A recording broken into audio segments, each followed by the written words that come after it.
Oh, good morning, freedom. Good morning, freedom. Good morning, good morning, good morning to everybody out there. How are you guys doing?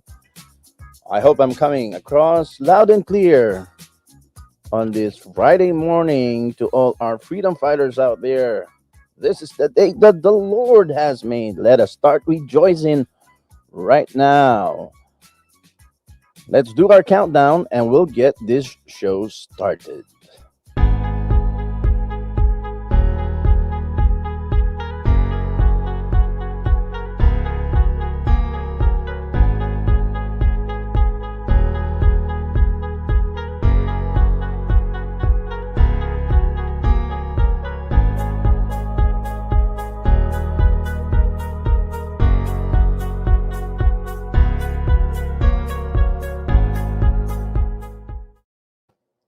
It's just another ordinary Joe show. I'm your host, Joey Salvador. This is Freedom Fighter Radio, only here on the Ordinary Joe. It's the 17th of September, 2021, Friday morning. It's a beautiful Friday morning. Coming to you live from the center of the Great White North, Midtown, Toronto, Ontario, Canada, reaching to the ends of the earth. Hello to our Australian brothers and sisters, our New Zealand brothers and sisters, our UK brothers and sisters in the fight, those who are fighting for their freedom in Asia, those who are fighting for their freedom in Japan, in mainland China, in Hong Kong, in Taiwan. We're praying for you, Taiwan.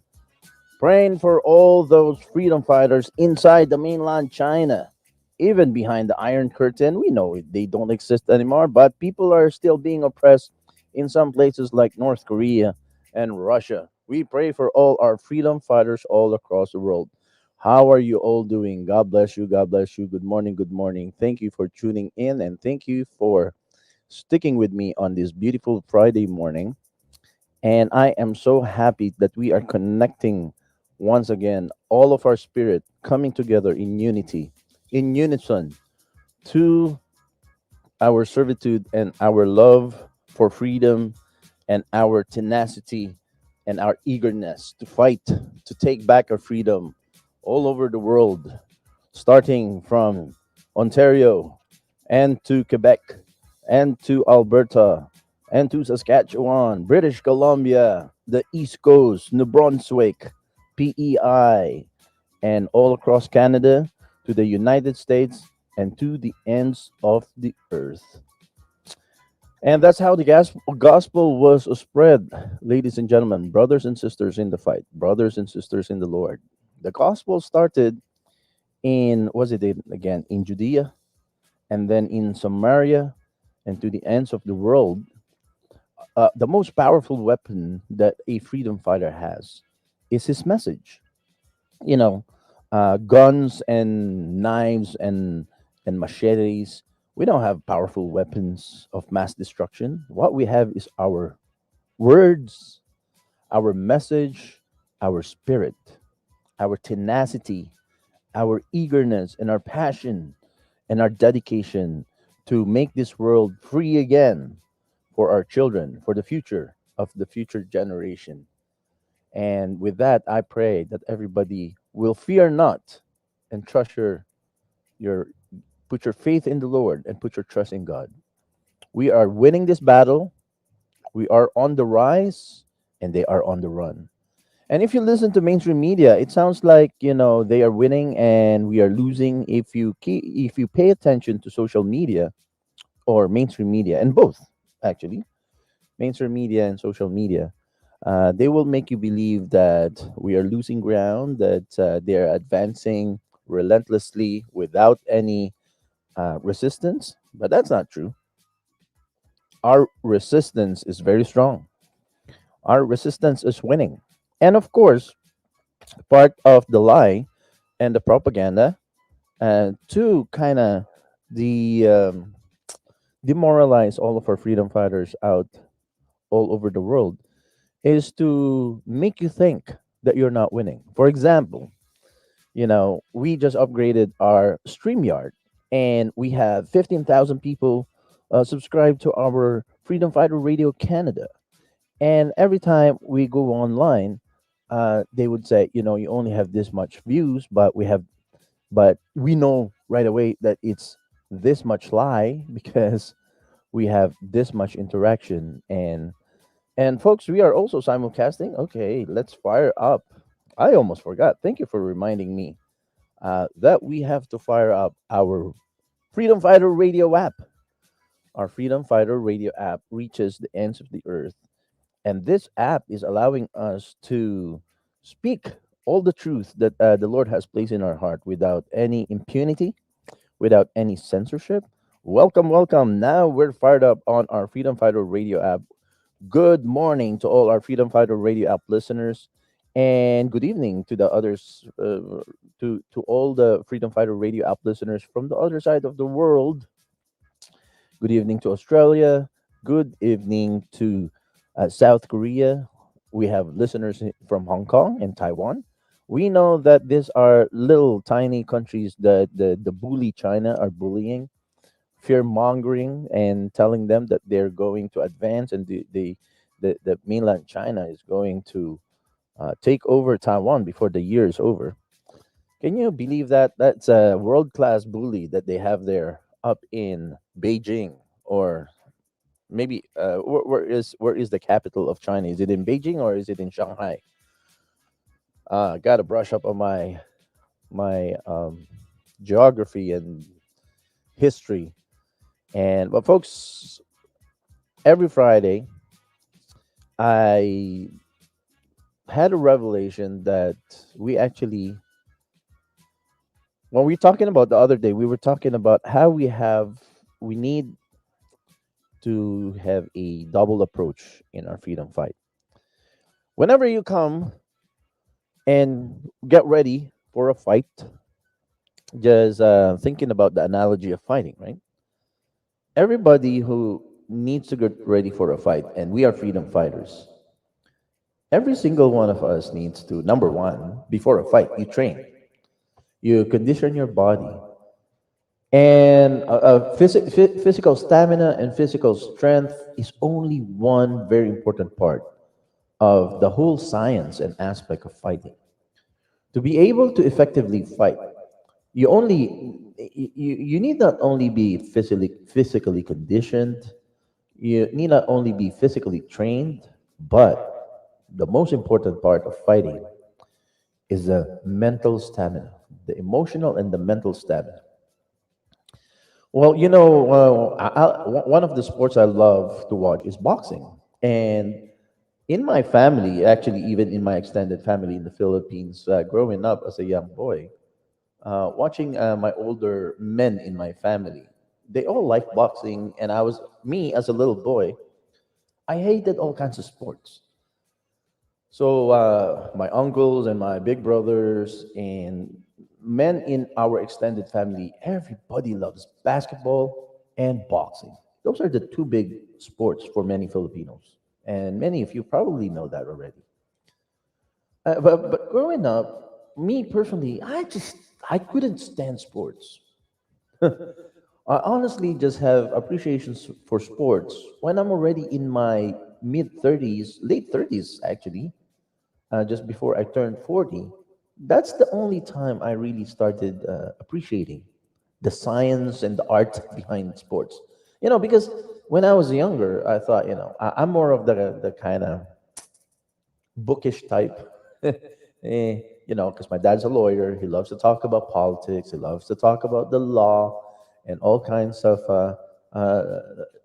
things that we talk about as freedom fighters. The law, the regulations, tyranny, history, and all that. Those are the the kind of things my dad loves to talk about with me, and I enjoy those kind of conversation. And when I was a kid, I find like sports is just it's boring because there's nothing exciting about it that stimulates the mind. Nothing about sports, in my perspective as a young boy, stimulates thinking about strategies. Lo and behold, I was very, very badly mistaken because when I was in my late 30s, I started coming around to love, no, even before basketball, I started coming around to love the sport of boxing. And yeah, let's admit it, most Filipinos, the Filipinos that are my age group, or my the urbanites, those who grew up in the city, and those who are more of like the Catholic schoolboy type, like me when I was growing up. We really didn't appreciate boxing, and let's admit it, the reason that we came around this time in our history that many young men started, and older men like me started to embrace boxing. Let's admit it, is because of the superstar boxer that came out from the Philippines, everybody known for as Manny Pacquiao, right? Manny Pacquiao is a superstar fighter, and he's not only a superstar fighter, he's the only eight division title holder in all of the history of boxing. And many boxing pundits actually name him as one of the greatest. Manny Pacquiao is one of the greatest in the history of boxing, and he is nominated and will definitely be part of the Boxing Hall of Fame. Many people even argue that he is almost as great as Muhammad Ali. Well, Floyd Mayweather always claimed that he is the greatest. TBE, the best ever, he says, right? Now, all of those are marketing, but if you are a purist, scientific, purist boxing aficionado, Mayweather and Manny Pacquiao are probably apart, or for some, Mayweather is a little bit slightly ahead of Manny Pacquiao, but for many boxing fighters, Manny Pacquiao is slightly ahead of Mayweather in the rankings. See, Mayweather knows how to strategically fight.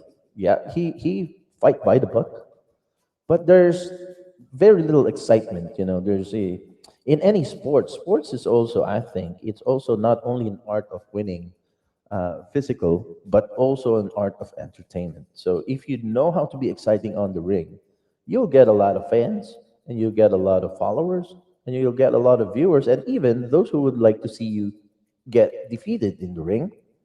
And what does that do if boxing fans want to see you defeated, or be knocked out, or be lose in a fight? What happens when that is the attitude that you create among the boxing fans? What happens is that people start tuning in.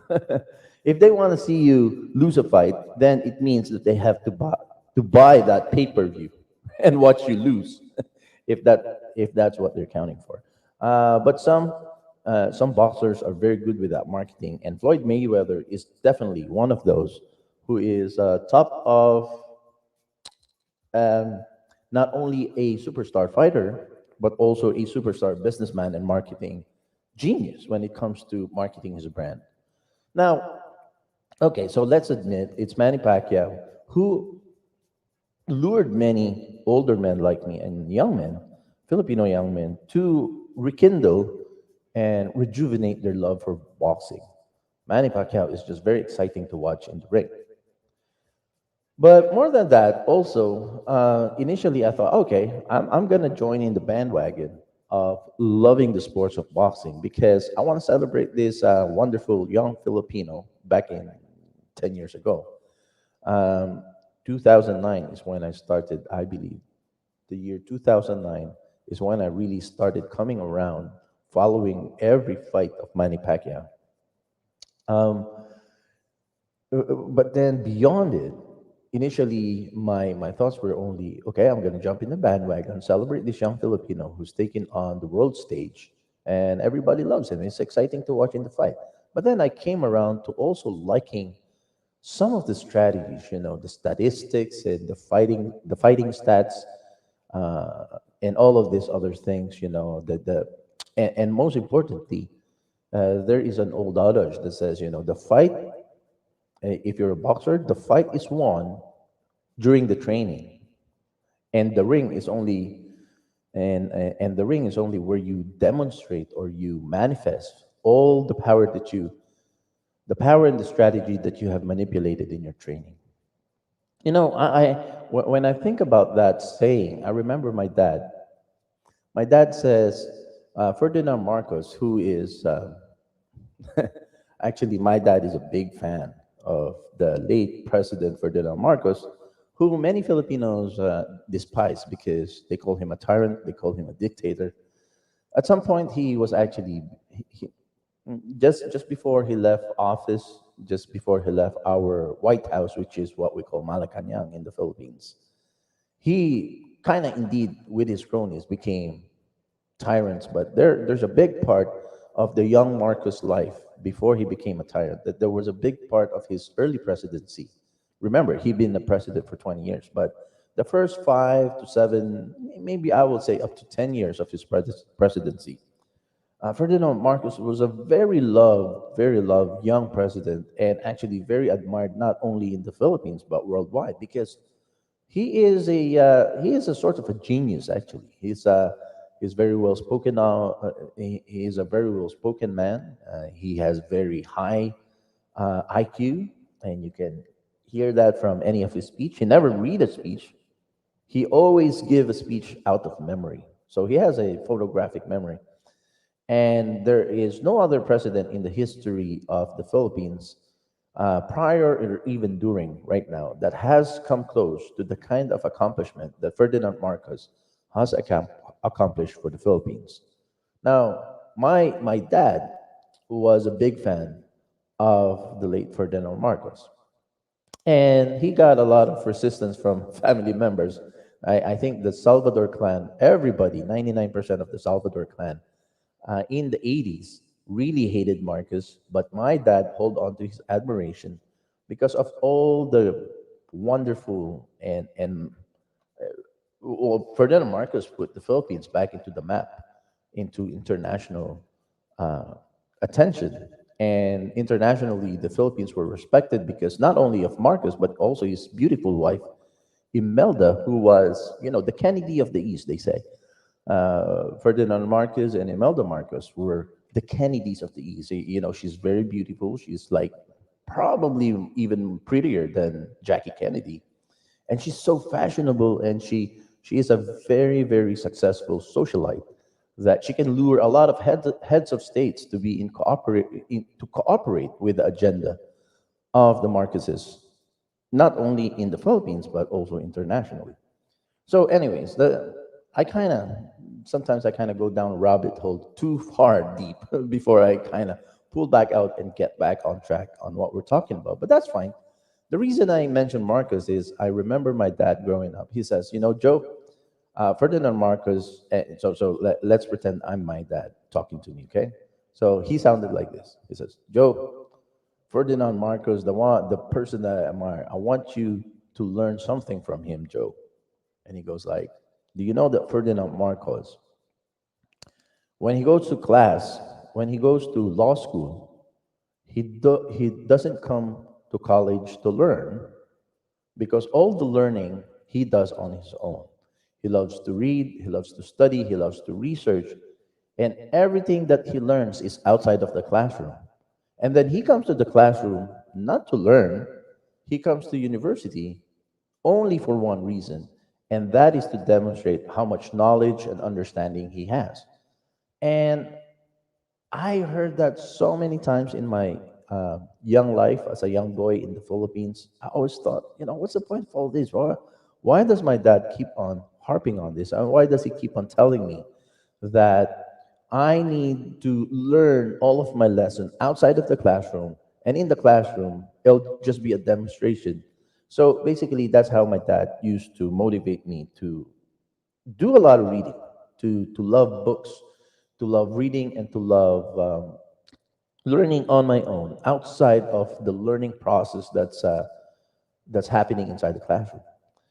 He said, it will be more enjoyable when you come to class and you show the teacher and the rest of your class that you already, even before the schedule of what's in schedule for the chapters of the book that you have to read by a certain date, always be ahead of the class so that when you come to class, you'll be sort of like participating with your teacher in teaching the class. I didn't quite accomplish it that way. My dad was able to accomplish it that way during his college years. Actually, my dad never paid a cent to go to law school because he was a full scholar. The government and the college paid for his full scholarship of his pre-law years and his law proper years. So he became a lawyer without having to pay a cent into law school. And law schools are very, very expensive. Just, not much just like the law schools here in Canada. Law schools here are very expensive. It is exactly the same in the Philippines. But imagine going through the entire pre-law. It's about 10 years or more in total equivalent years that you have to spend to be trained lawyer in the Philippines. And none of those 10 years going to law school did he ever pay a cent. So my dad has accomplished so much. And going back to the training of a boxer wins the fight outside of the ring, they said. So a boxer knows even before he steps into the ring, am I going to win this fight or am I going to lose this fight? So, a boxer who's well trained, well disciplined, and very dedicated in his training, and very dedicated in maintaining his level of health, his level of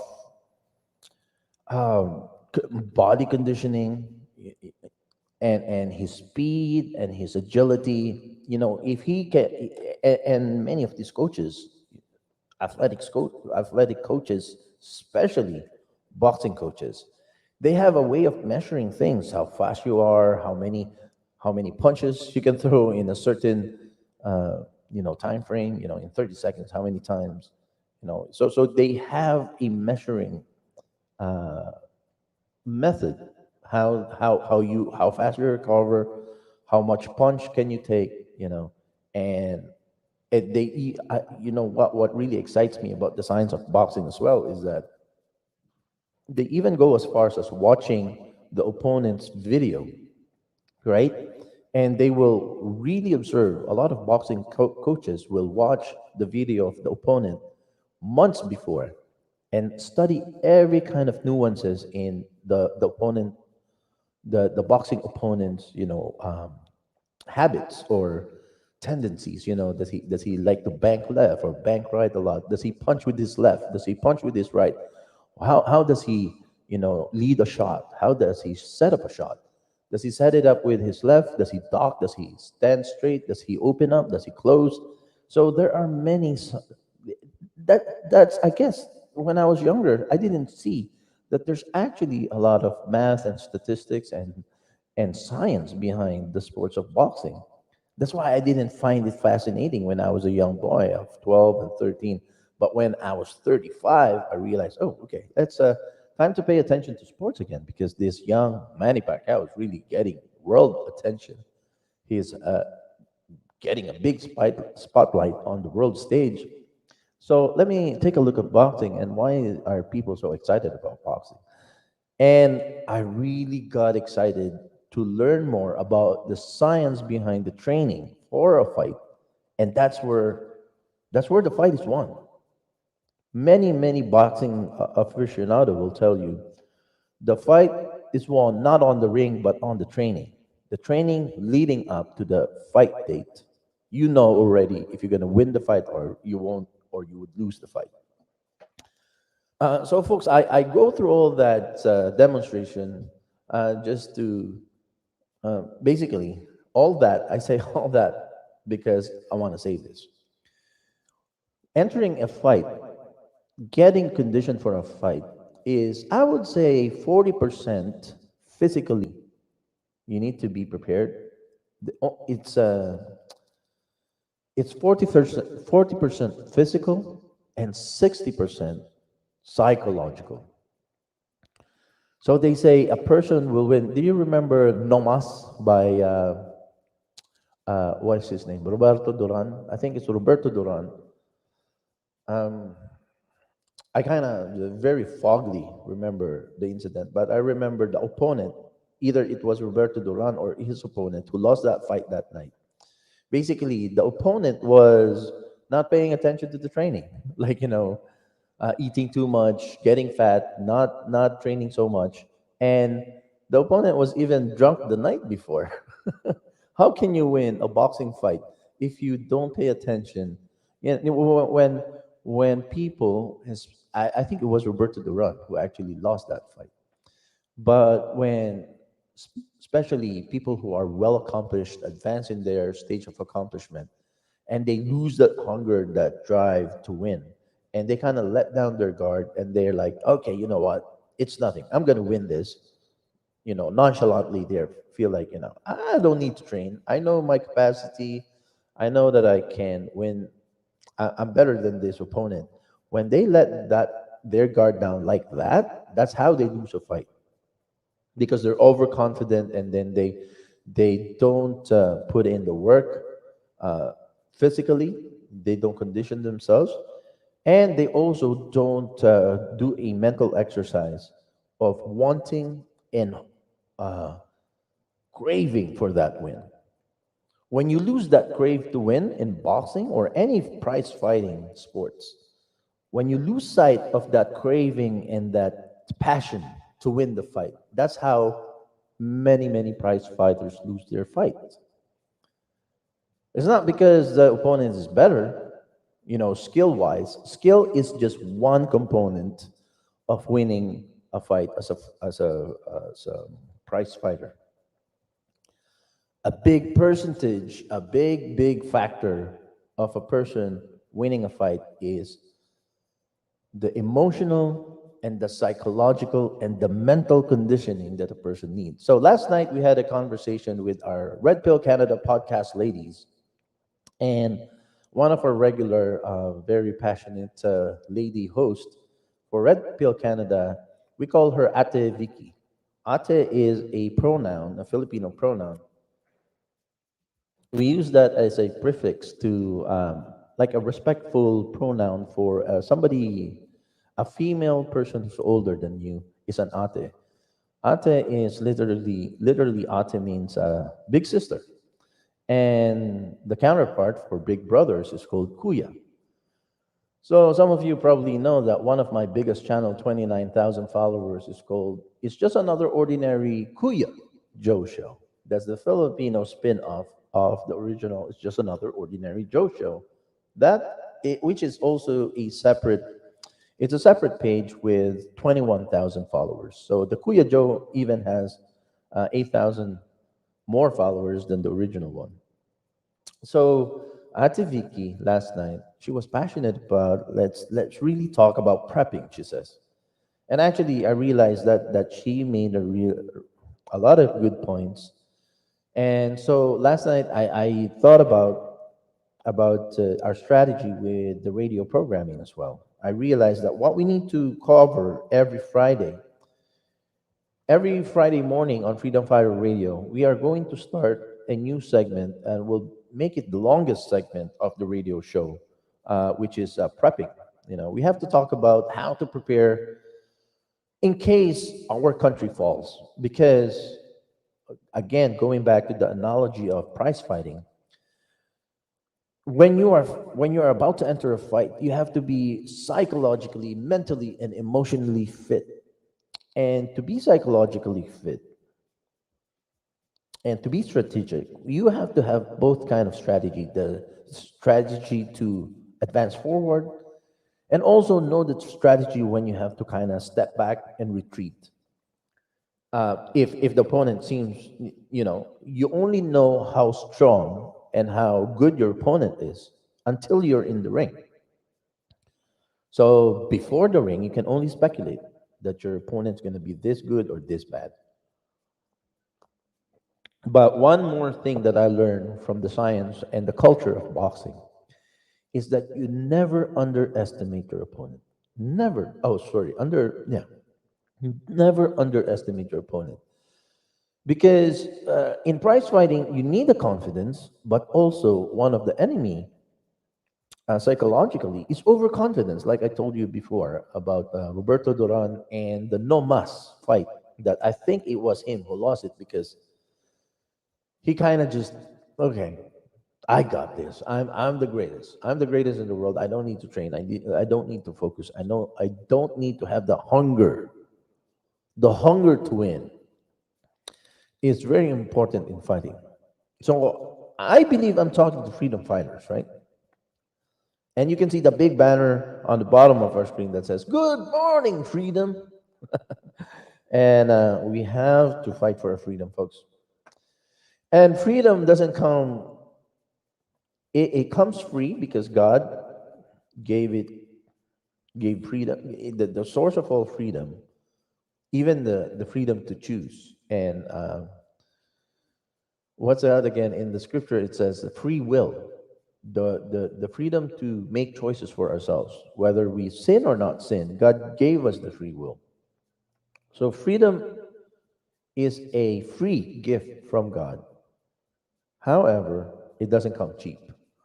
So we still need to fight for it because the tyrants, when freedom came as a part of the deal, the tyranny also came as part of the adversary of freedom.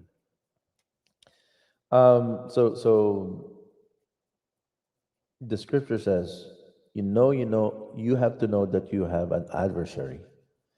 And everywhere we go, every single minute, every second of our life, we live in the glory and the provision and the love and the awesome power of God. But at the same time, every single minute, every second of our life, we have an adversary.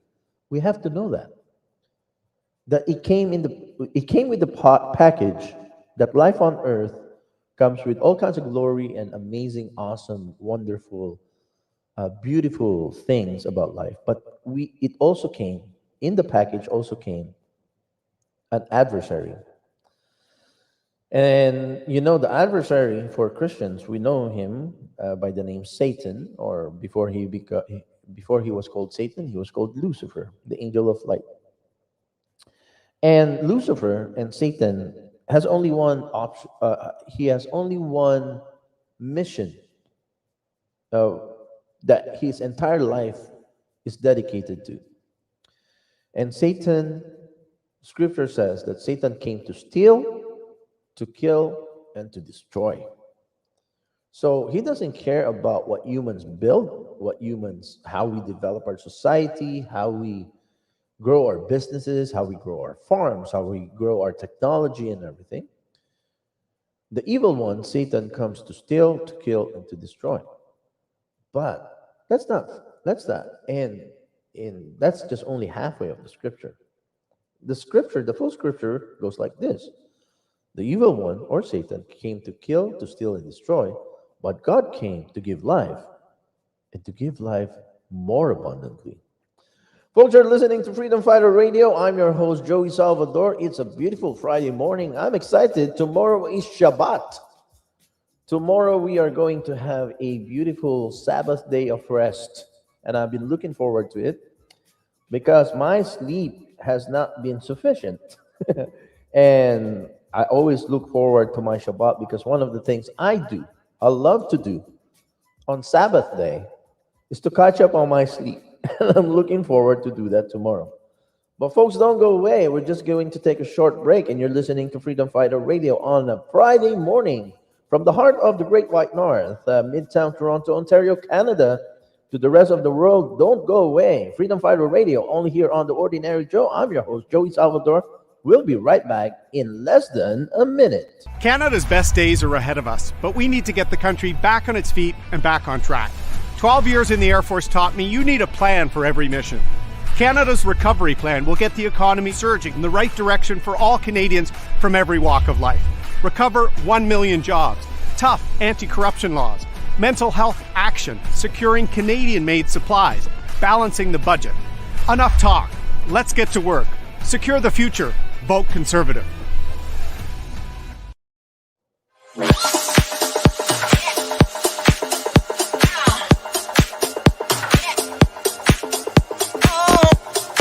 Freedom Fighter Radio, what is up? Whoa! Shout out to Freedom Fighter Radio. And Joe, you're doing great work, brother, and I love it. All right, always.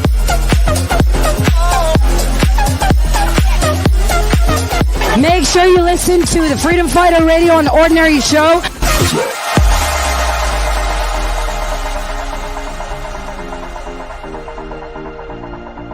I'm on Freedom Fighter Radio on the Ordinary Joe Show. That's quite a mouthful. Yes. Hey guys, this is Chris Sky.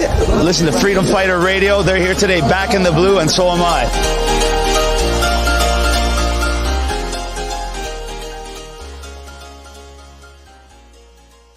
Please consider supporting the OJTV production costs and be an insider member for only $3 a month. Go to patreon.com/OJTV Canada.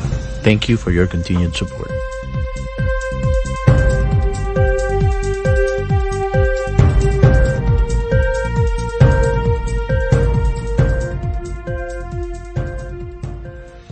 Canadians all across the country are sick and tired of the lies, the fear-mongering, and the hate speech they hear from the mainstream media. Download the free radio app, Freedom Fighter Radio. Click the link below, scan our QR code, join our mailing list, and get a free download of our Freedom Fighter Radio app only here on OJTV on The Ordinary Joe Show.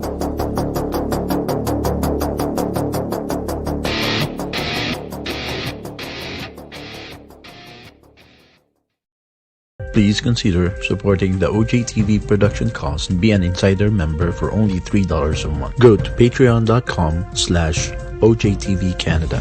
Thank you for your continued support.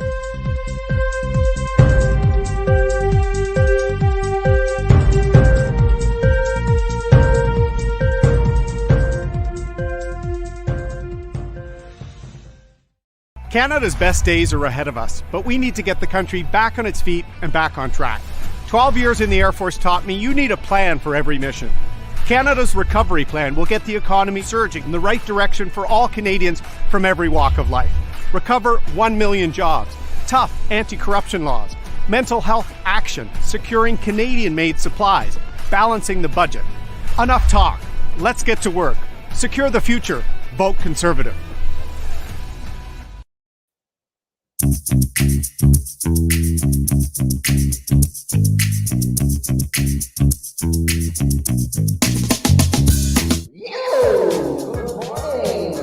Morning freedom on Friday morning. This is Freedom Fighter Radio, and I'm your host, Joey Salvador. Very excited to be joining our beautiful community of freedom fighters all across the world. We are joined by many freedom fighters on our Rumble page or our Rumble channel. Very, very exciting. Our Rumble channel will be growing in leaps and bounds. And also, we are joined by our fellow freedom fighters from all across the world via our Freedom Fighter radio app. And I just don't have the heat map right now, but every time we go live, our Freedom Fighter radio heat map that has the world map on it, basically it shows how many countries are tuning in. And oh, you beautiful sight to see, folks.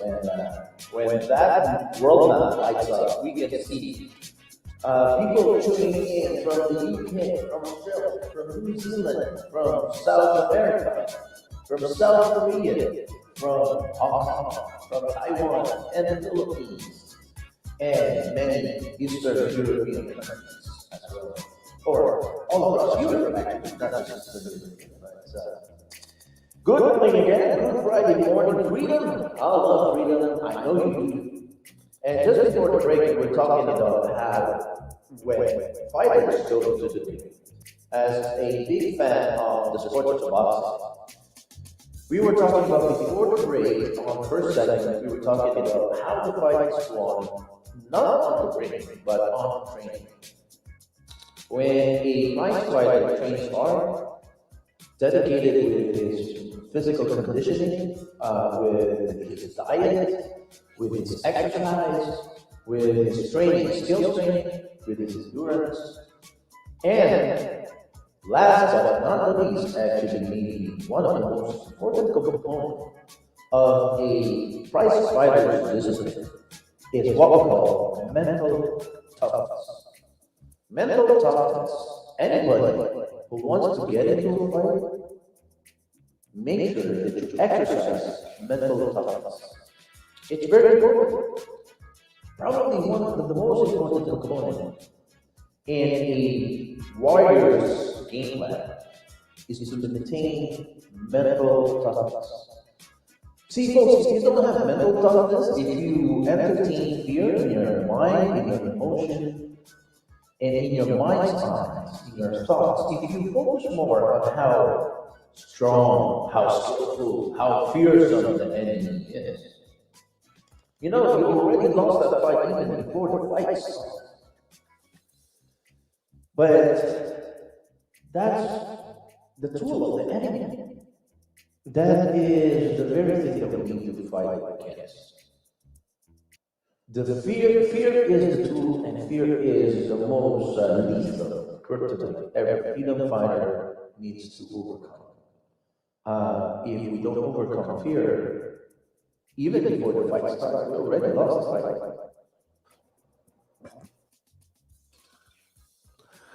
I'm sorry, folks. I realized that my mic was muted. That's the reason. But let's get started again the proper way.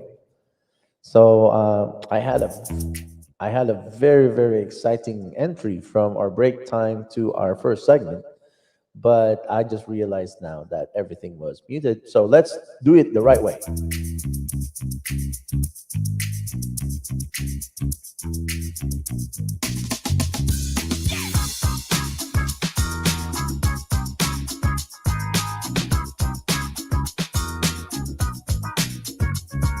Yo, it's Freedom Fighter Radio. I'm your host, Joey Salvador, only here on The Ordinary Joe. I am so excited to come back from the break. It was a long break because there was a segment there that our mic is muted, and I didn't realize that nobody is hearing all of those exciting entry that I did the first time, but we're doing it take two on the set. I wish I have a director, a set director. It's something that's awesome to have and a privilege to have if you're working with a producer and a director, and you just focus on being a talent. But when you're an entrepreneur and you don't have anybody directing you and producing for you, and you do everything, at some point you will forget one tiny detail, such as unmuting your mic. But it's all for good fun, folks. So I was having an enjoyable time here talking my way into the second segment of the radio show, and then realized, hey, nobody heard me. I was talking to myself. But that's fine, folks. It's a little practice, I guess, before this actual, more official start of the segment two on our Friday morning, beautiful Friday morning radio show. Coming to you live from the heart of the Great White North, the beautiful Midtown Toronto, Ontario, Canada. We're the fourth largest city in all of North America, the most diverse, but unfortunately, during the lockdowns in 2020, we were the most locked down city in North America as well. Can you believe that? What a irony! What that is just that is just unfortunate. But before the break, we were talking about as a prize fighter, and I believe that I'm talking freedom fighters, right? If you're a freedom fighter, you're a fighter. You're a warrior, and you need to put on the armor of God. And you really, if we are going to call ourselves as freedom fighters, and we are going to fight for our freedom, retain our freedom, and push back against tyranny, it is very important that we put on that fighter's mentality, that fighter's psyche. Because just before the break, we were talking about how a prize fighter almost know exactly before the fight date. A fighter can almost tell, am I going to win this fight or not? Of course, there are many X factors that you don't know. There are many unknown factors that you can only find out soon as you step in the ring. Things like how strong your opponent is, how strategic your opponent is. But you kind of know some of that already. Well, coming into the fight, like I said earlier, many prize fighters, together with their coaches, they watch videos of the opponent months and repeatedly, many times, months before the fight date, so that they can analyze and understand the opponent. You know what is the strong arm, what is the strong punch, what arm does he lead with, and which arm is his power puncher, how fast are his feet, which one is his lead foot, and which is the lagging leg, right? And many there's so much science behind prize fighting. But in prize fighting, it is important that you train. You have a physical conditioning is up, up there. 100% excellence. The excellence on your mental, your physical discipline, your diet, your sleep, your rest, and your exercise all needs to be factored in. And these are some of the very important components of winning a fight. But most of all, what we were talking about just before the break is that one of the most important component as well of knowing that you will win the fight is what we call, this is the X factor of becoming a champion fighter. The X factor is what you call mental toughness. Mental toughness. If a prize fighter doesn't have any mental toughness, it doesn't have the conviction and the motivation and the belief and the faith that he could win the fight. And instead his mentality is focused on how strong, how strategic, how bigger, and how faster his opponent is. A prize fighter who walks into a fight like that, he already lost the fight even before the fight began, and we don't want that. As freedom fighters, we really want to walk into a fight, enter the fight date knowing that we will win. And by faith, the entire story, the end game, was already written thousands of years ago through prophecy, that this story actually ends with us winning. And I think that should encourage a lot of freedom fighters to know that the prophecy calls for the win of the good versus evil. The good wins on this spiritual war. So, folks, I really want to encourage you. I really want to, if there's anything, like I said yesterday, if there's anything I wish to accomplish with this daily radio show, is Number one, to really encourage all of our freedom fighters to not only gain that mental toughness, but to maintain that mental toughness. But for those of you also who happen to be freedom fighter who are faithful Christians as well, who walk in the faith, is that we really walk into this fight in our walk of faith. Like we say, like we used to say back in the Philippines, because and many people know this phrase in the Philippines, because you know how many Filipinos are under the poverty line. But do you notice, if you watch Filipino, even poor Filipinos on television when they made the news, even poor Filipinos tend to smile every day. Have you guys noticed that we love to smile, we love to have a good laugh despite all the hardships and the poverty many Filipinos are experiencing, especially in some impoverished places in the Philippines. And you know why that is? I really think because a lot of Filipino knows this phrase by heart. And the phrase goes like this, and you can hear this in many impoverished places. They say, walk by faith and not by sight. So, walking by faith and not by sight is walking with the knowledge that the Lord will provide. Things will go smoothly, even though in the physical realm, using your own pair of eyes, it seems like things are not going to go well. But we cannot rely on our eyes. Our eyes are deceiving, and also the evil one wants to put many blockage into our eyesight by showing deviant and deceptive things in the physical, but we lose sight of the spiritual. This is a spiritual war. So even if you don't see that, it doesn't look like you're winning, rest assured, freedom fighters, you are winning. We are winning this fight. We are ahead of the game. And the story has already been written, and it already ended 2,000 years ago. It is finished. That's what Christ said, right? It is finished. The good already won over evil. And we are just going through the motion of like kind of going through the timeline, playing like a movie, replaying it like a movie. But the movie has already been written, produced, filmed, and we know how it ends. And the story ended with us winning. So, folks, be encouraged. Um, the most important part of prize fighting is mental toughness. So last night, like I said, Freedom Red Pill Canada podcast with the four wonderful ladies. The ladies want to talk about prepping, and I think that is very important.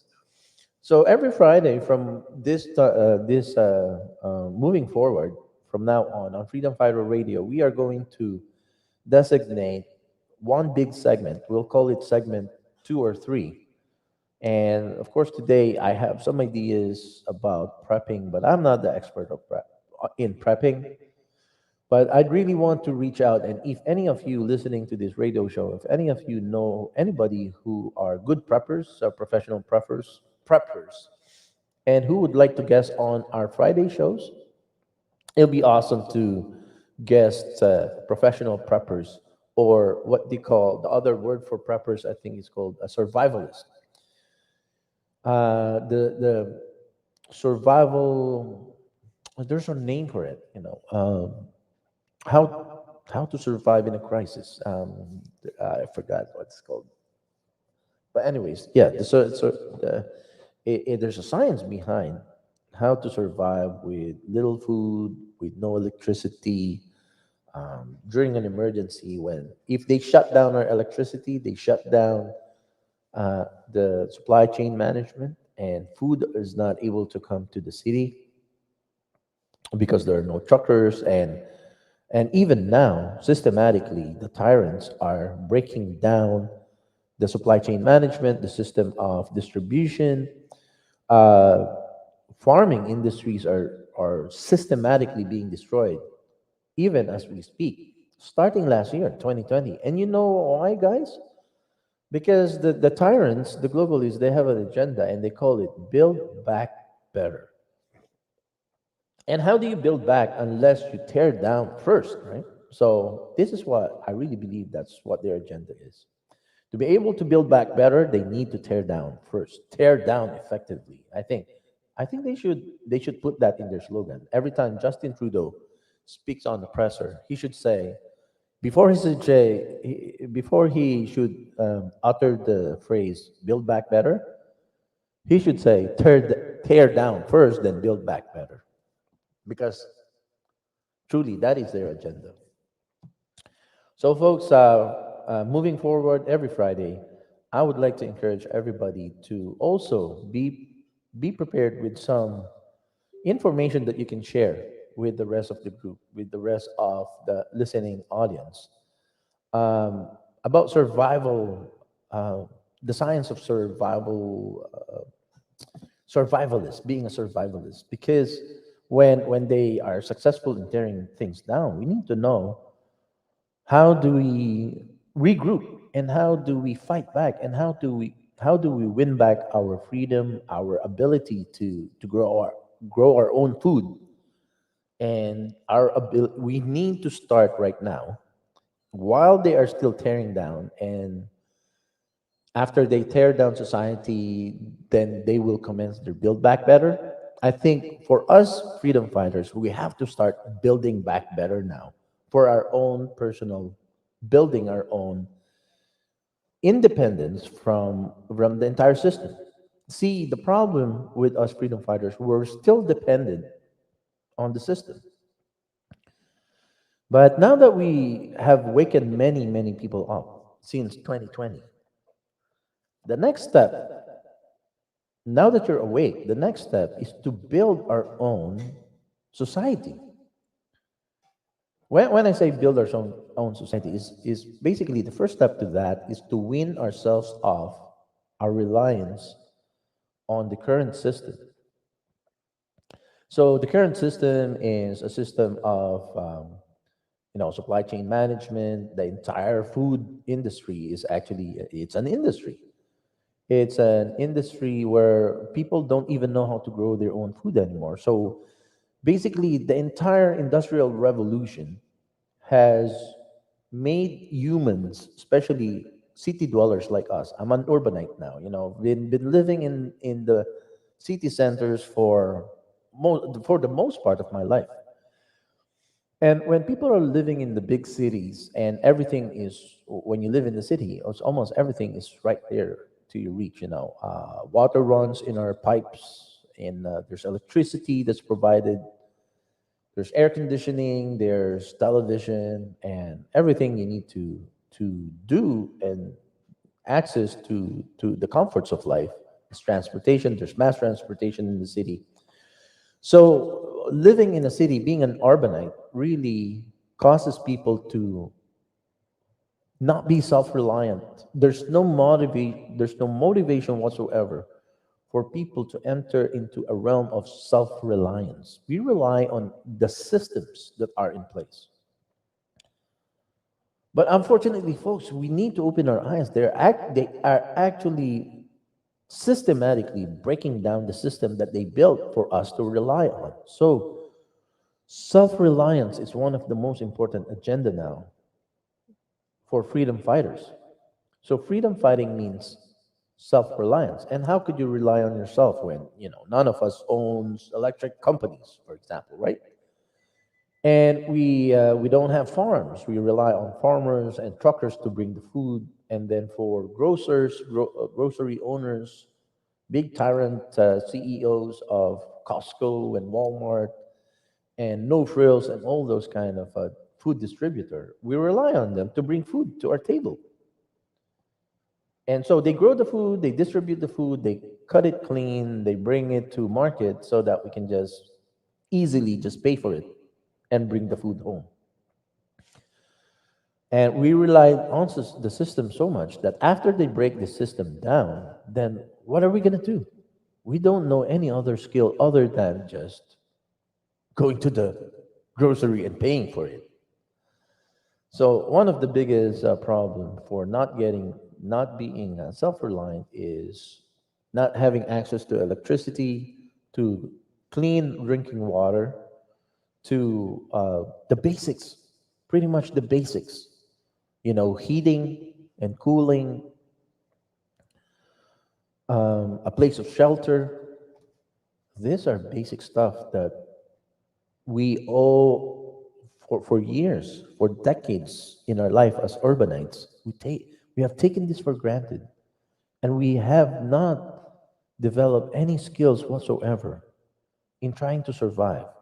Just to No skills whatsoever, just to acquire the basics of life, growing our own food, doing our own security and even during the normal days, we should always have been reliant on ourselves when it comes to security. Because let's say you got somebody breaking in your house or even in your apartment, and you call 911. How long will it take them to come to respond and rescue you? By the time they arrive for your emergency call, probably the criminals have already accomplished what they set out to accomplish before the police arrives, right? So it is upon us, it is incumbent to us to really learn how to survive on our own, even if you still live in the city, even if this whole agenda doesn't become successful, of these tyrants breaking down every facet of society. Even if they're not successful, we still have to be self-reliant. We really need to wean ourselves off the system and learn how to grow our own food, learn how to produce our own electricity, learn to find and store drinking water, clean drinking water for cleaning, for bathing, and also for drinking. So these are some of the basics. So from now on, I really want all of our freedom fighters that joins these radio shows to also be prepared with some inputs that you can share with the rest of the group when it comes to prepping. So I had a prepping blog website that I started looking at, but I keep on losing my. Well, first of all, let's look at the definition of what prepping is, and what are the basics of getting your head around the survivalist mentality. Like I said, with our analogy earlier, before in segment one, we were talking about how in the fight, mental toughness is one of the most important part. So let's take a short break. When we come back, we are going to look into some of the most important blogs out there that people should start reading in regards to prepping. So don't go away. We'll be right back after this messages. You are listening to Freedom Fighter Radio, only here on The Ordinary Joe. Canada's best days are ahead of us, but we need to get the country back on its feet and back on track. 12 years in the Air Force taught me you need a plan for every mission. Canada's recovery plan will get the economy surging in the right direction for all Canadians from every walk of life. Recover 1 million jobs, tough anti-corruption laws, mental health action, securing Canadian-made supplies, balancing the budget. Enough talk. Let's get to work. Secure the future.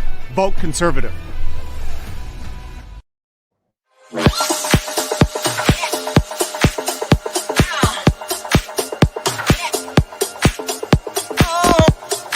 Freedom Fighter Radio, what is up? Whoa! Shout out to Freedom Fighter Radio. And Joe, you're doing great work, brother, and I love it. All right? Always.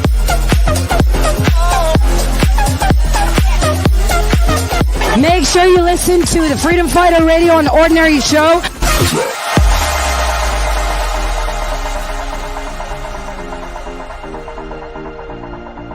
I'm on Freedom Fighter Radio on the Ordinary Joe Show. That's quite a mouthful. Yes.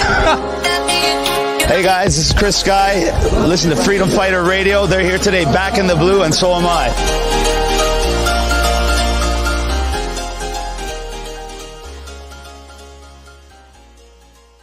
Please consider supporting the OJTV production costs and be an insider member for only $3 a month. Go to patreon.com/OJTV Canada. Thank you for your continued support.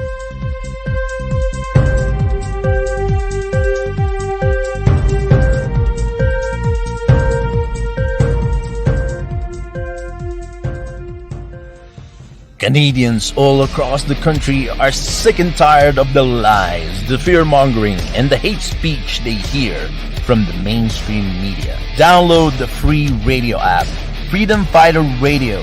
Click the link below, scan our QR code, join our mailing list, and get a free download of our Freedom Fighter Radio app only here on OJTV on The Ordinary Joe Show.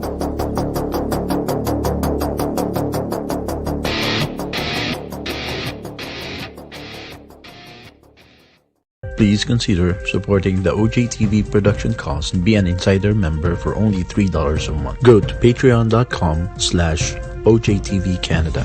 Thank you for your continued support.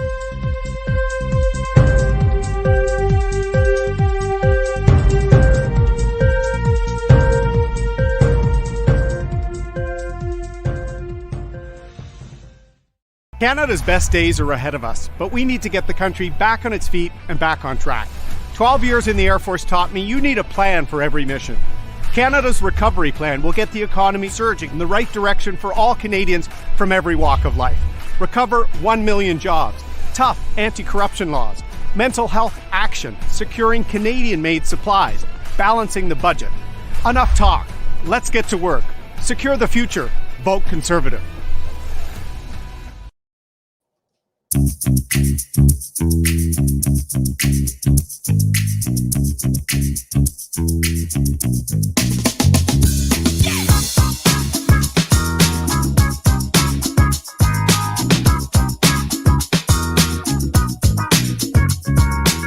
Yo, it's Freedom Fighter Radio. I'm your host, Joey Salvador. You're listening to Freedom Fighter Radio only here on The Ordinary Joe Show.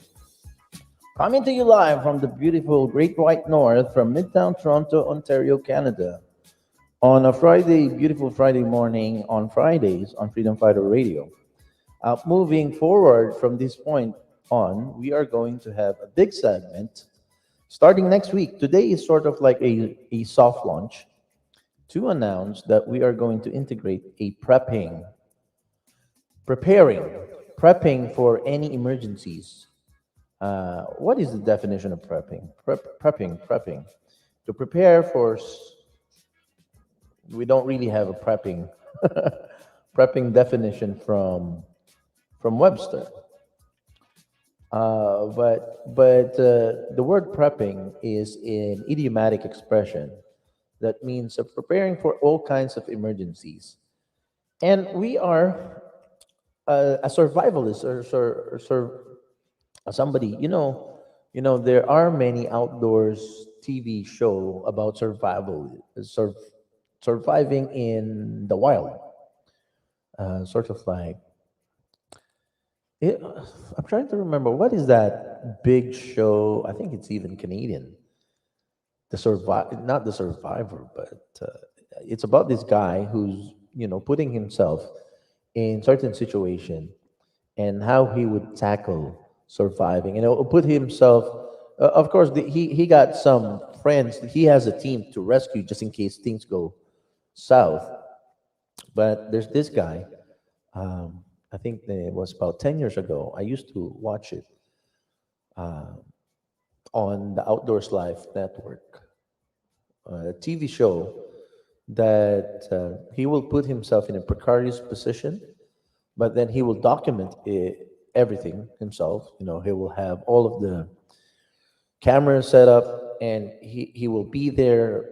He will have a plan, and he would say, maybe I'll be in this situation for 3 days, 4 days, 5 days. And the rescue team is just nearby somewhere. And he has a radio access to them just in case, he needs to pull the string and says, okay, I'm done. Things are not going well with the prepping episode.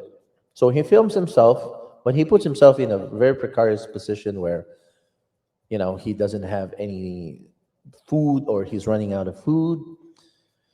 He doesn't have access to electricity, and then so he has to create things out of like MacGyver. He has to MacGyver some stuff, get some materials from his surroundings, that things that he can find, so that he can create maybe a fishing rod or a spear, so that he can use it for hunting food, and how he can start a fire even without matches, or even without. So he taught everything about survivalist discipline. A survivalist discipline.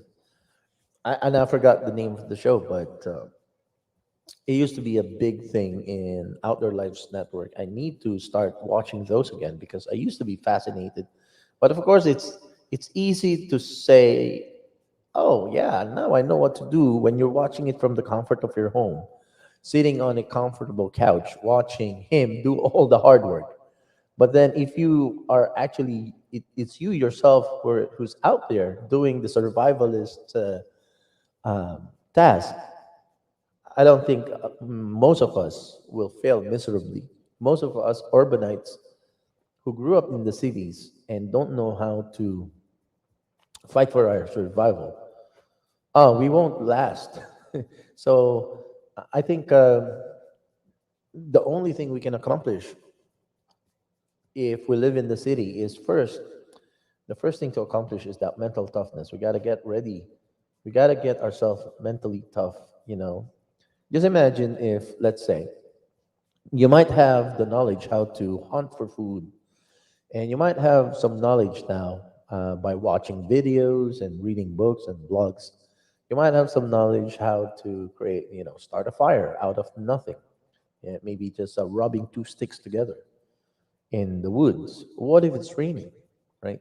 And what if it was raining for days, or in the winter when all of the wood, or little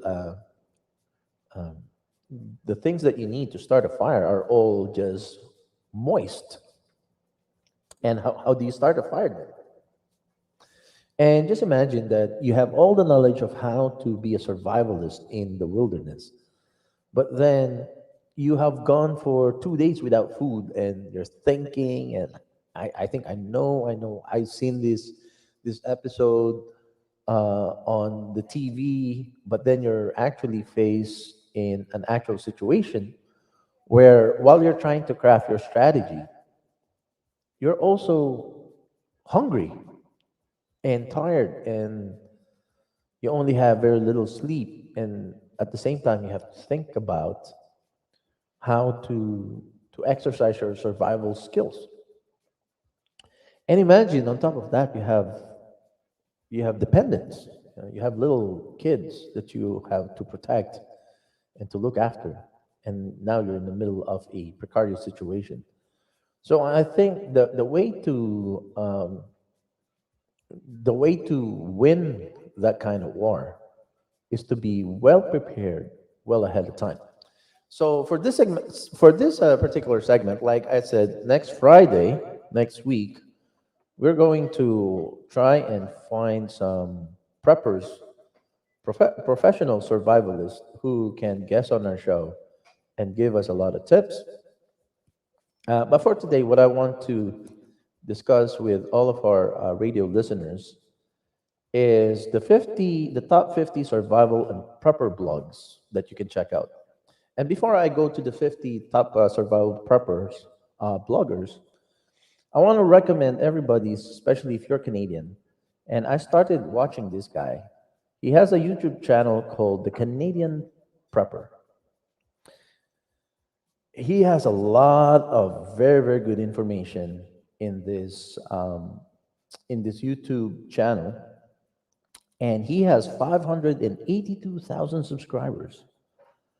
And I believe that he's been doing this for a long time, and also he has been vlogging every single week. He doesn't miss a beat, and he blogs for every single week.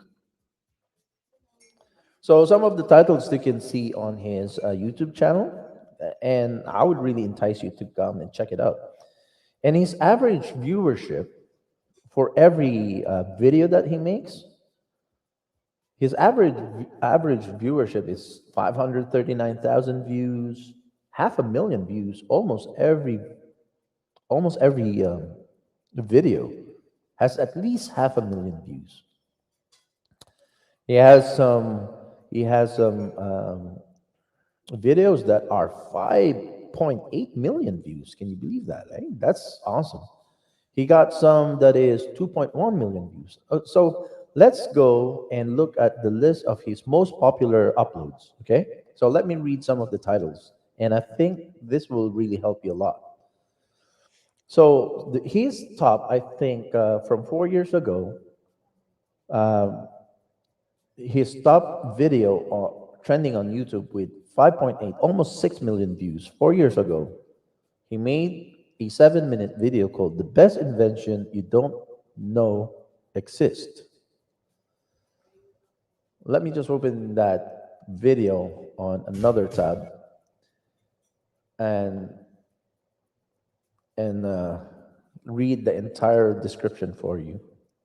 And I would like you to go and watch his videos and add more to his viewership because this guy is doing a really great job. The Canadian prepper, he is really giving, free service to all who wants to learn prepping. He has things that are from the basics to intermediate and even advanced stage of learning how to be a prepper. So the description on this is his most popular, I would say, close to 6 million views, 5.8 million views that he made back in 2017. The title of this video is The Best Invention You Don't Even Know Exists. Toilet paper tablets. I didn't even know that exists. That's the very first time I ever heard it. Toilet paper tablets. So let's look at the description and maybe we can play first few minutes of it. And the description goes like this. It says, I've used these for all manner of personal hygiene in the wilderness. They are perfect for the modern outdoors man. So, and he has some links here, of course, so that you can get more information about some of the things oh yeah, he has a blog. He has a website. Let's go to that one. It's called the Canadian Preparedness.com. So https colon forward slash double forward slash CanadianPreparedness.com. And for this particular episode, he has some, maybe this is, I'm not sure if this is his website or maybe this is his sponsor, but definitely. So, wow, that actually exists. Toilet paper tablets, small. How does that work? That's pretty interesting. That's the first time I ever heard of toilet paper tablets. You can buy one for 1,000 pack, $34, 34.99 US dollars. And there's another pack, toilet paper tablet, a small 100 pack, and you can get it for 13.37 US dollars. That is interesting. And now it really piqued my interest. So he has some links here that you can look at: waterproof case, toilet paper tablets, large toilet paper tablets, jumbo toilet paper tablets, 100 easy towels, 200 pack of easy towels. Get a bug out roll here. Another link at the CanadianPreparedness.com. It is probably his, I'm not sure if this is his website or this is his sponsor's website. And he makes some links also for Amazon. So support the channel through shopping through this link. Oh, he has an Amazon store. That's awesome. And he has a Patreon. So you can go and support him at patreon.com forward slash CanadianPreparedness.com. And he got some gear review playlist. He has a link on it. He has interviews with YouTube preppers as well. Canadian Prepper Store, the CanadianPreparedness.com. So I would imagine if he doesn't own this store, he's probably sponsored by this store. Gas mask and protective equipment, emergency food supplies. They have emergency food supplies, survival tools on the same website, CanadianPreparedness.com. You got shelters and sleep system, water filtration, cooking system, silky saws, flashlights, navigation, survival gears, fire starters, hygiene. So let's play just a minute. So just to kind of pick your interest, what kind of information the Canadian prepper shares on his YouTube channel. Of course, we don't want to hijack or I just want to give you a preview so that you'll be lured into checking out his channel. And this particular video is one of his widely viewed one. And the title of this particular one is called The Best Invention You Don't Even Know Exists, called the toilet paper tablets. So let's listen a minute into this video and come check it out at youtube.com forward slash, oh, that's a link. Canadian Prepper. The Canadian Prepper. That's the name of the channel. Hi, folks. Canadian Prepper here. So, years ago, probably 3 years ago now, one of the first videos I ever did was a video about toilet paper tablets. And that video was showing these compressed towels, which I think are an excellent substitution for toilet paper in the backcountry. So that original video I did, the quality wasn't that good. So I thought I would do another video on it. And hopefully this is the first video that people see who are exposed to this concept. Now, the reasoning is simple. Everybody, no matter who you are in the world, everybody's got to go number 2 at some point. And when Yes. you're packing a bug out bag or just a hiking pack, space is always a factor, especially with toilet paper. Toilet paper is one of those things where it's rather large and cumbersome to That's just right. carry like this. Now, there are things you can do. You can compress it. You can vacuum seal it. You can take the inner tube out and you can compress it down like that. But regardless, it's still this big honking thing.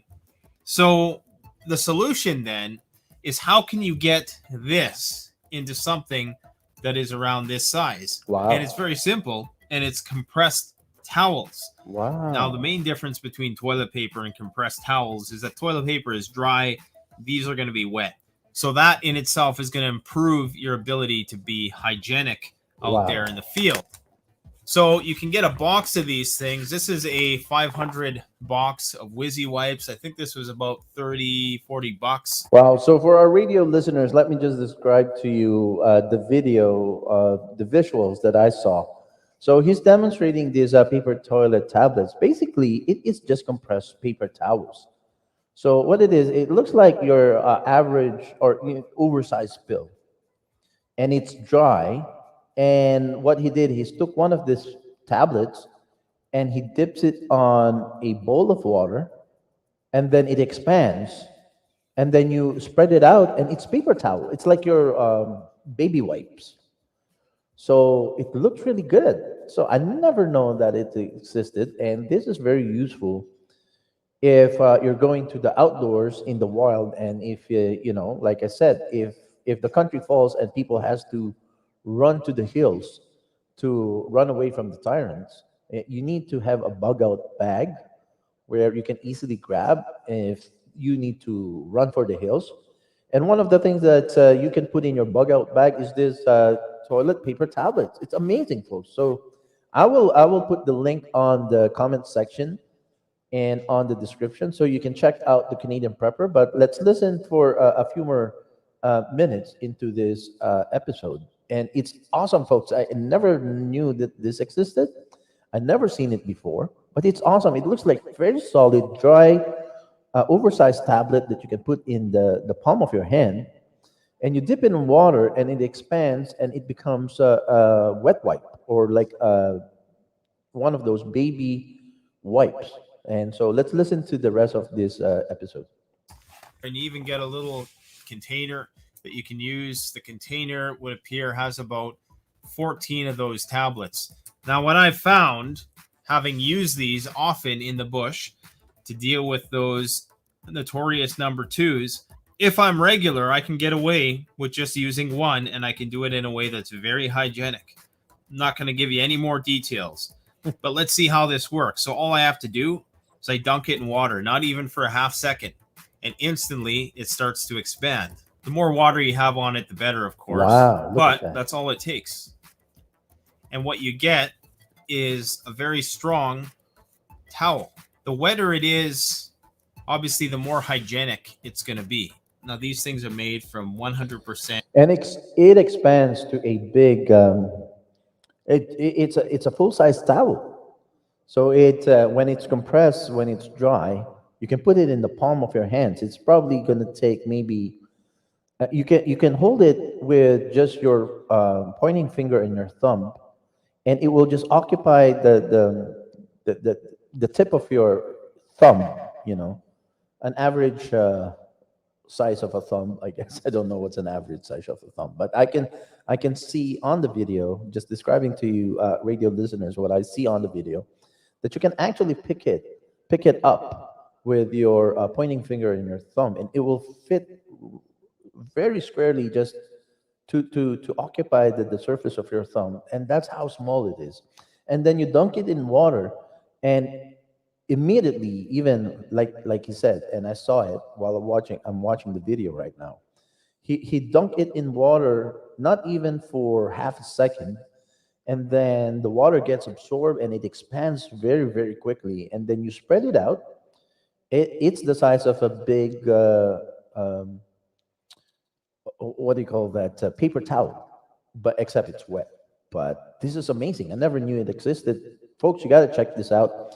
So I'm getting the link right now. I'm copy and I'm going to be pasting it on the comment section. Where is our comment here? So that everybody can check out this episode with the Canadian Prepper. Like I said earlier, right? I'm going to give you the top 50 prepping bloggers. The top 50 prepping bloggers. But even before I go to the top 50, I'd really like you to check out the Canadian Prepper. Has very, very awesome, informative videos on his, and he's been doing it for, I think, 4 years now. So let's go to another video just for demonstration. What are some of the things that you can find on the Canadian Prepper's YouTube Whether channel? you're building dynamic network models. Sorry about that. I was not on time to mute that. Okay, so we are going to look at another video by the Canadian Prepper. This one is titled The 10 Survival Gear Items That Last Forever. The 10 Survival Gear Items That Last Forever. He put this out, can you believe this? Just before all the lockdowns. This was rolled out in October 2019, and it has garnered 2.1 million views. And this one is called The 10 Survival Gear Items That Last Forever. So let's listen. And okay, before we listen to the first minute of the video, he has links to the 10 survival items. He has linked there's top 10. There's hashtag prepper, hashtag survival, hashtag top 10. He also has links to videos pertinent to the top 10 list. And there's a part 2 of this video, actually. There is a link for SAS bow, firebox stove, 5-joy shovel, Scepter gas can, and there's a gear list. And in the gear list, you can see Leatherman P4, firebox stove, SAS bow, Scepter wool blanket, Nalgene stainless steel bottle, Alice RockShock, NATA chopper. And of course, he always have a link to the Canadian Prepper store. So I'm suspecting that he actually owns the store, as opposed to just being sponsored by the store. But I'm gonna reach out to the Canadian Preparedness.com. Maybe they can be our sponsor. You never know. We'll try our luck that way. But let's listen to the first minute of this, and this is only 10 minutes long. But to just kind of entice our listeners to check out the Canadian Prepper on YouTube. This particular video has 2.1 million views, and the title of this one that we are going to play right now is called The 10 Survival Gear Items That Last Forever. So let's listen in to the Canadian Prepper. Hi folks, Canadian Prepper here. So today we're going to talk about 10 different items that you will never regret purchasing because they're going to last you damn near forever. They serve a variety of survival and preparedness needs, so let's get to it.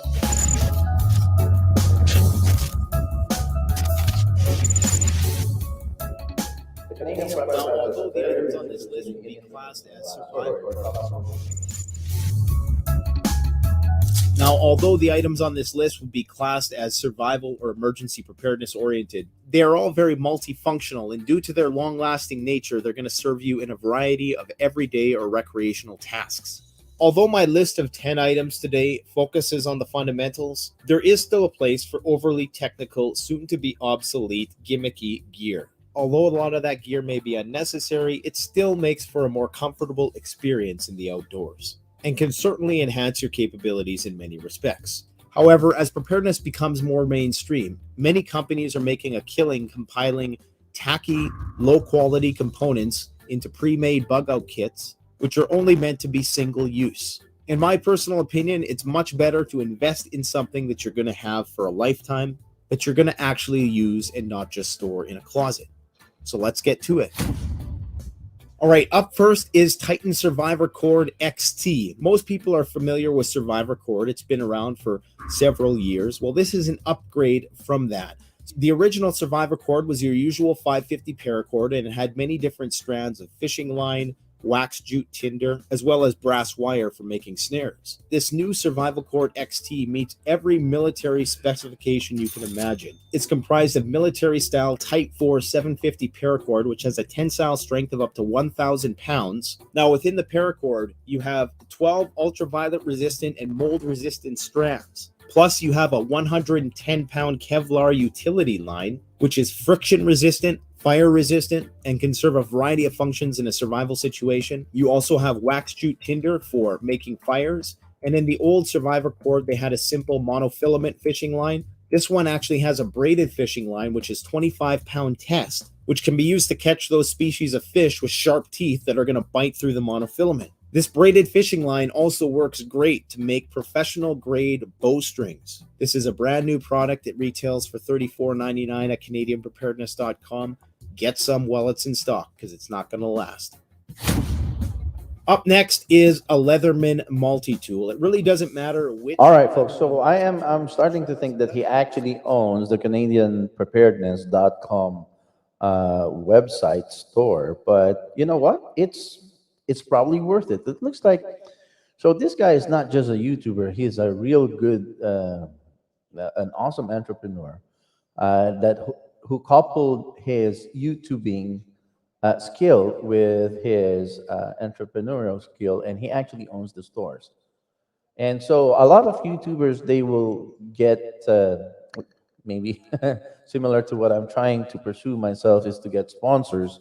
But he himself has created his own store, and he would talk about the products in his store on his YouTube blogs. That's very, very such a genius. So that's the reason I think that's how he's getting all of this massive viewership. Is he is probably funding the traction on his channel as well. But these are very practical things to learn. 10 survival gear items that last forever. So one of the preppers discipline that we hear from many preppers is to have a ready bug out bag. And so last night I was also looking at some of those. So a bug out bag must be, you need to have a list, because a bag would have just an infinite kind of limited space to contain everything that you need if you need to bug out and you need to run for the hills. And that's probably what we need to be prepared for. If the tyrants are indeed going to be successful in breaking down society so that they can build it back better, as they say in many of the white papers, we might have to run for the hills. But a bug out bag is something that you will just have to get ready well ahead of time, and then something you just grab and then you're ready to go and run, right? But in your bug out bag, you need things that don't go old or don't expire, so that you can keep your bug out bag ready anytime you need to bug out. But you won't have to worry about replacing things in there, so, things that will last you for years, and you can just have it stored in, ideally, they said the bug out bag should be stored near the doors on your way out, so that you can just grab it and run. But the Canadian prepper has a lot of ideas what you need to put in your bug out bag, and making the right decisions for a bug out bag is crucial. And um, being able to be a successful survivalist. So again, folks, if you're tuning in late, we are talking about the Canadian Prepper and his YouTube channel that has 582,000 subscribers. We kind of featured a couple of videos. The first one was the toilet paper tablets. Very, very wow! I did. Today is the very first day that I come across this item that I never knew existed. Toilet paper tablets is an amazing invention. Check it out. I put the link on the comments section, and also the 10 survival gear items that last forever. Again, from the same YouTube channel, the Canadian Prepper. We touch on the Canadian Prepper a little bit because we are about to talk about the top 50 prepping blog to check out. So we're about to go to the top 50. Where is my top 50? Oh, it was just top 50. Now it's the top 100 survival blogs and websites for preppers. Okay, folks, so we'll take a short break, and when we come back, you are listening to Freedom Fighter Radio.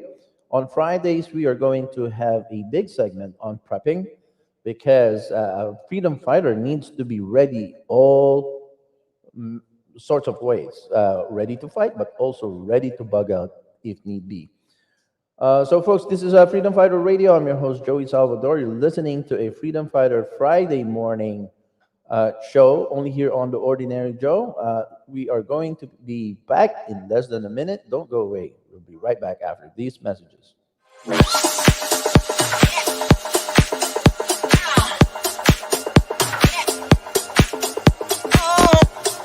Freedom Fighter Radio, what is up? Whoa!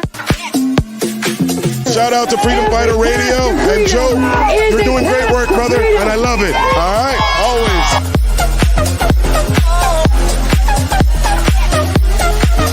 Make sure you listen to the Freedom Fighter Radio on the Ordinary Show.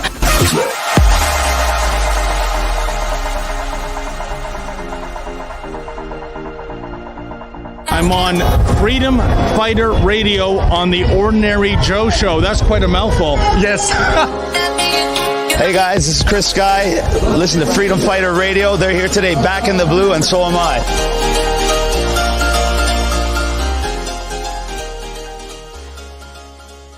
Canada's best days are ahead of us, but we need to get the country back on its feet and back on track. 12 years in the Air Force taught me you need a plan for every mission. Canada's recovery plan will get the economy surging in the right direction for all Canadians from every walk of life. Recover 1 million jobs, tough anti-corruption laws, mental health action, securing Canadian-made supplies, balancing the budget. Enough talk. Let's get to work. Secure the future. Vote Conservative.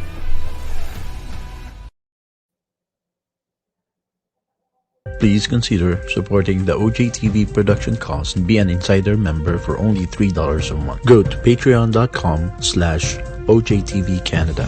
Thank you for your continued support.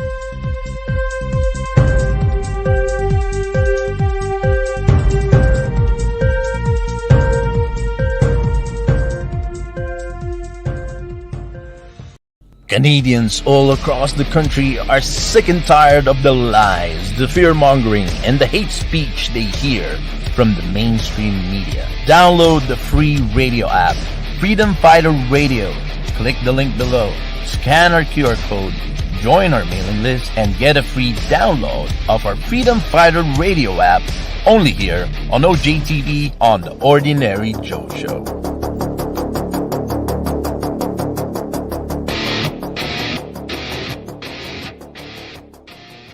Please consider supporting the OJTV production costs and be an insider member for only $3 a month. Go to patreon.com/OJTV Canada.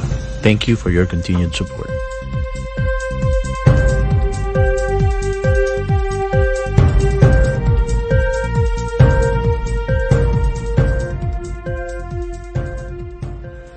Canada's best days are ahead of us, but we need to get the country back on its feet and back on track. 12 years in the Air Force taught me you need a plan for every mission.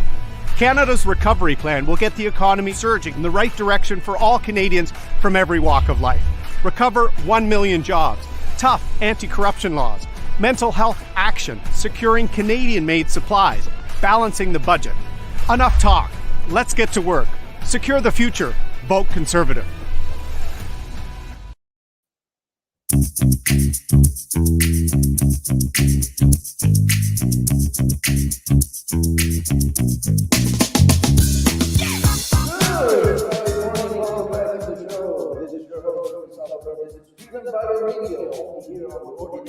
Welcome back to our Friday morning episode where we are have decidedly decided instead of writing it. We have purposely decided that on Friday we are going to have a big segment covering survivalist discipline, or well, another word for it is called prepping. And on today's main segment of survivalist, we are going to feature some blogs that I would like to encourage everybody to check out. One of them is a blog called morethanjustsurviving.com.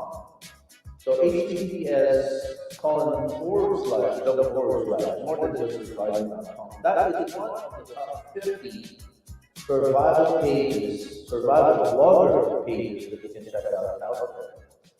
But that came from the top 50, which right now we're kind of dumping the top 50 and we're going to the top 100 survival blogger site that I would like everybody to check out, because starting next week we are going to start inviting preppers to guest on the show so that they can give us some tips on things to get prepared for in case you need to bug out, in case society falls into tyranny and we need to bug out of here, bug out to run up the hills.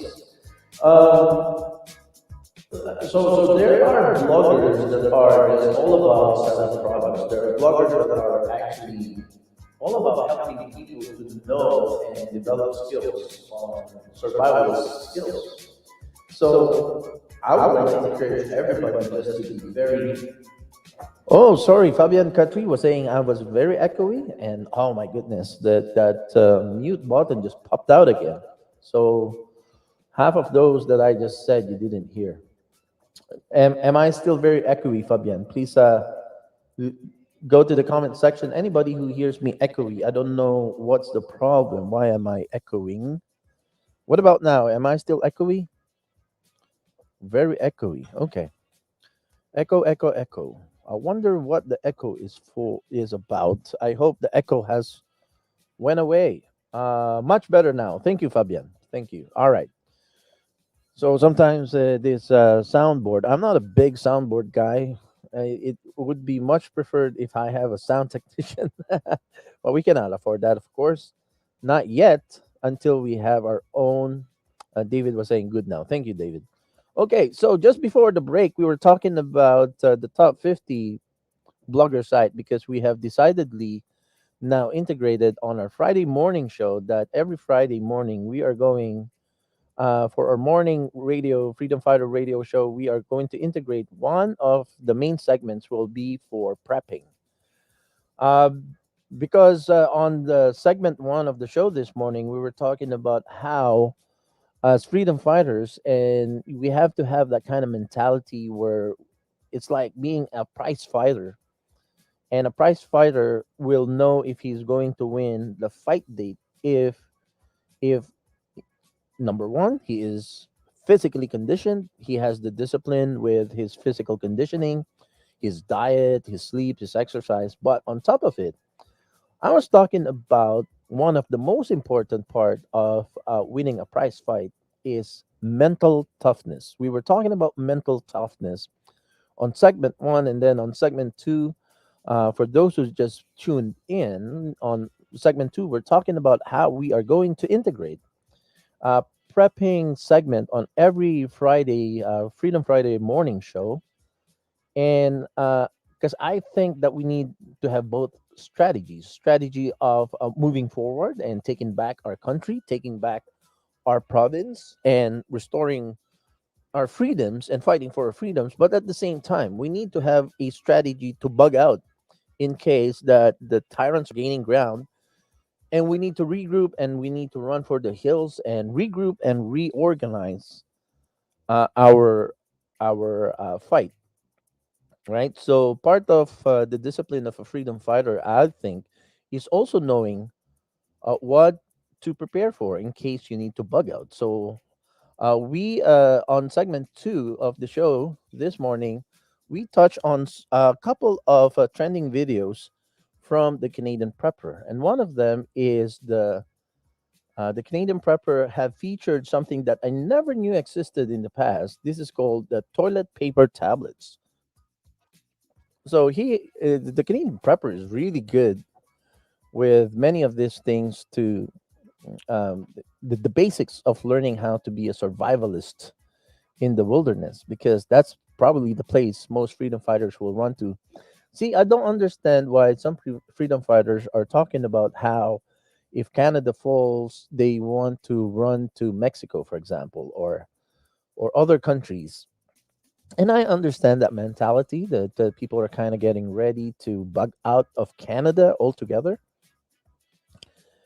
if Canada falls. But my thought about that, though, is that there's no place on earth that will not fall, because this is a global tyranny. It's a global agenda to deteriorate everything. So that the idea of building back better, the first step in building back better is tearing things down. And that's what they're very active of doing right now. So they're tearing down their supplies chain management, the source of food, and they will start tearing down, our power grid. Then they will start tearing down. They will always be ready with what we mentioned in this show many times before, the concept about the internet kill switch, right? I'm not sure about the internet kill switch if they are going to initiate that, because I think part of their end game is converting the internet into a metaverse, which will the 5G world that we live in. We are all going to be cogs in the system. So I don't know if they are going to go ahead and have their finger all the time on the internet kill switch. That's something I doubt, but we have to consider all kinds of options that they are considering and how they're going to bring their tyranny against us. But folks, we are talking about preparedness. We need to be prepared. That should be part of a freedom fighter's plan. A freedom fighter should always have a plan of offense, but also a freedom fighter must have a plan of defense. And when it comes to defense, as the saying goes, a good defense, having a good defense in place, also translate to a good offense, right? So I apologize for gaps in this radio show where I forget to unmute my mic, and I would, start talking for at least 2 minutes without anybody hearing, and I was just talking to myself. We'll fix that on the post. We are going to edit some of this radio, and starting next week, we have a bank of episodes from Lawyers for Truth, and we are going to start rolling it out on Thursdays. And I'm hoping that next week we are going to be able to broadcast finally on our big channels, because right now we're not live on our big channels. This is pretty much just recording, and then I download the recording and I re-upload it to the big channels so that people can look at it and watch it and listen to it. But keep our fight in your prayer, folks, and we are winning. We are winning. We are winning. So, folks, let's go back to now the third segment of the show. We want to cover prepping, and starting hopefully next week, that we are going to be able to invite guest professional preppers who are going to be able to speak to us and give us tips on how to get ready. in prepping. So right now, let's go to the top 50 survival and prepare prepper blogs. And one of the prepper blogs that I shared to you earlier is a page called more than just surviving.com. So https colon double forward slash more than just surviving.com. So in more than just surviving.com, the kinds of articles that you will find, the kinds of blogs that you will find are things like this. For example, in January 24, 2021, he wrote The Lockdown Lucidity, a Prepper Perspective. Hmm, that may be, I think that might be useful. Another item that you can see on this website, Emergency Experience, Forest Fires on My Doorstep. Another one, Coronavirus, a realist prepper's perspective on the world opening up. So there's a lot of insightful blogs here. But what we're looking for, again, there are preppers who are promoting products, survivalist products. There are preppers who are just sharing thoughts and insights. But the kind of prepping blogs that you want to look into are practical knowledge on how to prepare yourself, how to put together a bug out bag, what are the good things to put in a bug out bag. Those are the kind of things I'm looking for in our preppers checklist.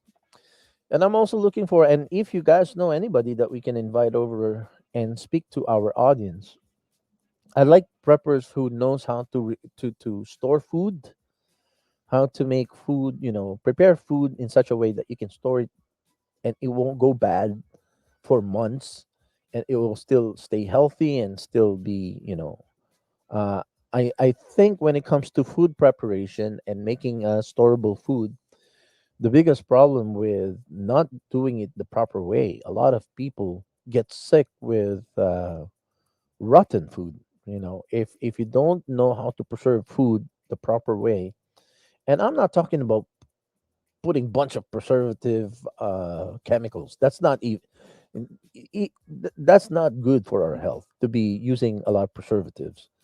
I'm not talking about preservatives. I'm talking about the old fashioned prepper's way of preserving food so that you can rely on it if there's no farming, if there's no food coming from farms to city. Do you guys remember about maybe 6 or 7 weeks ago when I talked about the Holodomor? Holodomor killed 6 million Ukrainians, and that's because of food shortage. You know how Joseph Stalin really didn't like some of what they call um, I forgot the Russian term now, but there is a class in society like the farmers, the peasant farmers, who is a little bit above the average Joe because they're hard workers and they own a farm and they farm food for their neighborhood, for their town. So they're a little bit above the rest of society because they accumulate they're not overly wealthy, but they're a little above average than the poor peasants. Maybe they have a brick house, maybe they have two cows. Those are the kinds of people that Joseph Stalin didn't like to exist in Ukraine, so they rounded them up. But these are the people who works the farms. They're the one who grows food for society. And when Joseph Stalin rounded them up because they're ahead of others, they don't like inequality in communist countries. Remember, he rounded them up, and what happens? 6 million people, 6 million Ukrainians died during the Holodomor due to food shortage. Famine kills, folks. Famine can kill. Um, so we need to learn how to grow our own food. And if people are always on the run, then it's not possible to grow your own food. But you need to know how to preserve food. So last night, I was also looking at some storable foods. The ready-made storable foods. And I realized that many of these storable foods are just so expensive. So I was looking at a bucket of storable foods for one person that will last 30 days, and it was price tag at $400. I think 380 something US dollars, so $400 for 30 days for one person. So if you buy one of those buckets and you're a family of four, that 30 days for four people now, even though two of them are kids or one of them is a child, that the bucket of storable food, the ready-made storable food that you can buy from some of these stores, all of a sudden, if there's four of you, that only lasts for a week now. It's not 30 days anymore because 30 days will be divided by four. It only lasts you for a week.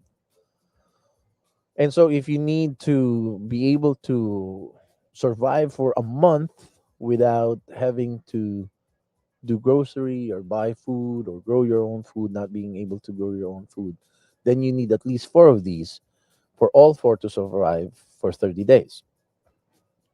And I realize it's quite expensive.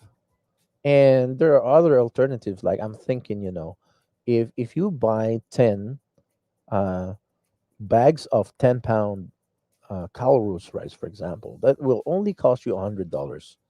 And that's 10 bags. So 100 pounds, 100 pounds of white rice. You can store that. Rice is a um, dry produce, right? And we can hear also from a lot of people saying, you gotta store beans, rice, and everything that dry goods that doesn't go bad so quickly, and keep the moisture out by storing it properly, airtight, sealed packaging, and that will last you for days. So I realized that there are alternatives. However, at some point you have to cook those. It will go bad, yes, but still, um, it would last long.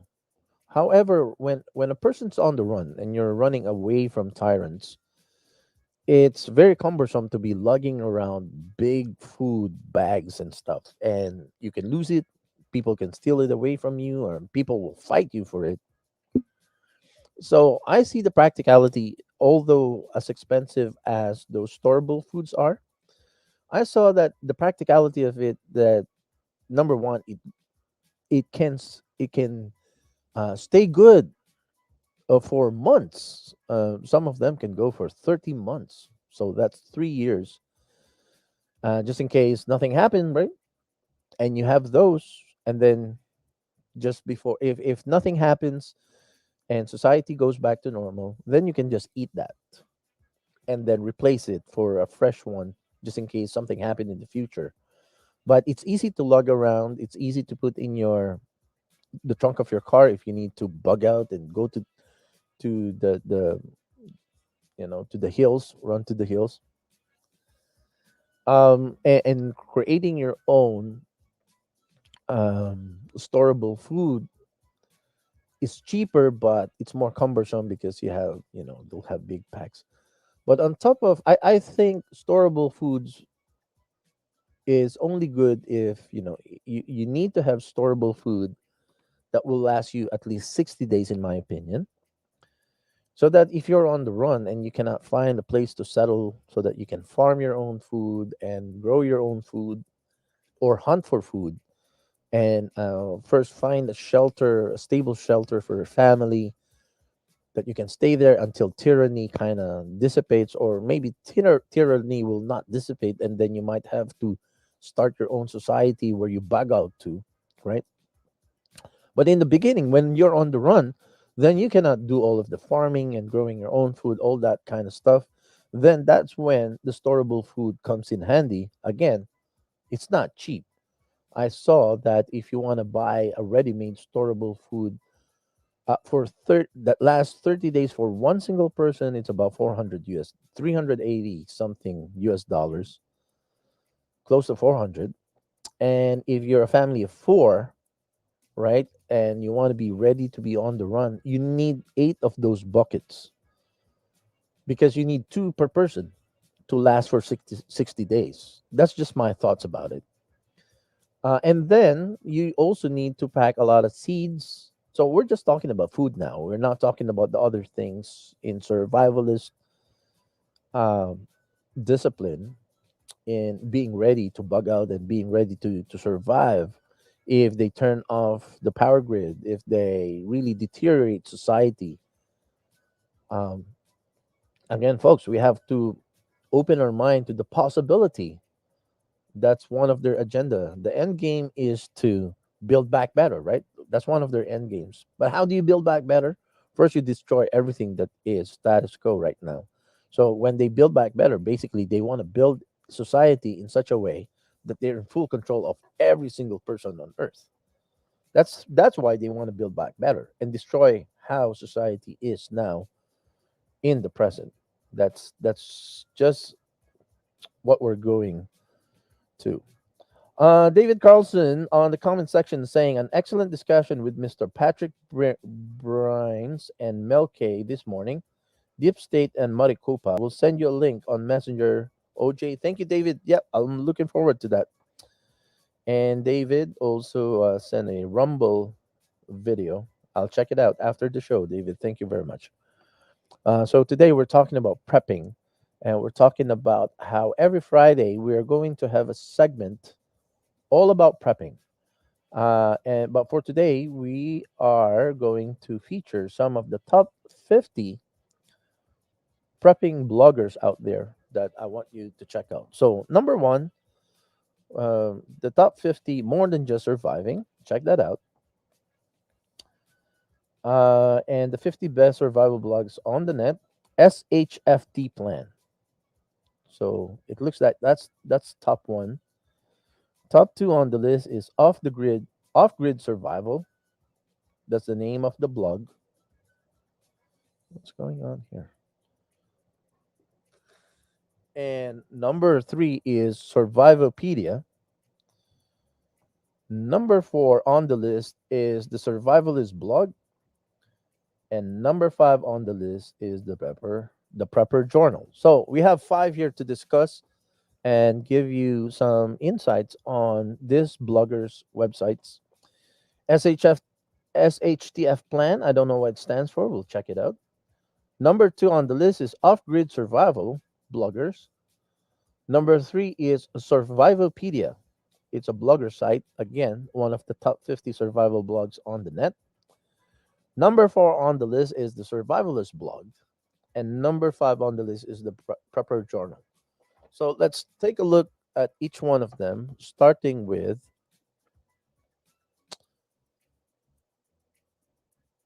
give me a second, folks. SHTF plan. I don't know what does that mean. Oh, it's the other way around. That's why. Okay. SHTF. What does SHTF means? Let's check out the blog then. Home, contact, about off grid. Robert Richardson, Media Kit, books. What do they have here? They got newsletters, home. They got news, off the grid, outdoors, preparedness, survival, and tactical. Um, these are the main tabs you will see on. Okay, I made a mistake here. That was not SHFT. That was off the grid, offgridsurvival.com. That was off the grid survival.com. Let's go to number one, which is SHTF plan. And the slogan says this it hits the fan. Oh, okay. SHTF plan. You know the S hits the fan. That's what the SHTF stands for. So SHTFplan.com is when it hits the fan. Don't shy. Don't say we didn't warn you. That's the slogan. That's a funny name for a website. When the S hits the fan, plan.com. So let's look at some of their tabs. So they have a crisis reports, they have expert manuals, blockchain fortunes, and watch list. So let's look at one of the top tabs, which is crisis reports. All PDFs are courtesy of our great friends and financial experts at futuremoneytrend.com and wealthresearchgroup.com. So again, they got books to sell. Let me see. Okay, these are all crises on the financial sector, but I'm looking for more like um, prepper in terms of like preparing for food, hunting, shelter, water, defense. So there you go. SHTF.com. Check that out. But number two on the list is off grid survival. So I think this is a little bit more in tune with what we're trying to look for. So they got news, they got off the grid, outdoors, preparedness, survival, and tactical. Those are the main tabs. So under tactical, you got guns and self defense. Under survival, you got a bug out. So how to put together a bug out bag. So I think this is one of the top site that will be very useful for our um, freedom fighter radio listeners. So under survival, there's bug out, emergency communications, uh, very practical. We need I would suggest that everybody also have two-way radio so that we can stay in touch with each other. So even for freedom fighter radio, one of our future goals, and hopefully it will come sooner than later, one of our future goals is if all of our freedom fighters will wake up with us, we really need to mount a shortwave radio, even if it's not a static studio, a mobile studio will be best. Put together a mobile studio in a full size van, and you got a mobile antenna, and or even bounce it off a borrowed mm, space bandwidth from existing antennas or existing towers. But being able to broadcast from a van would be an awesome idea for Freedom Fighter Radio shortwave studio. That's one of the dreams that we have here, is to create our own studio. And even if it needs to be on a mobile station, maybe somebody will donate a bus or a full size van, so we can have our radio show on the van and need to be on the go if we need to run.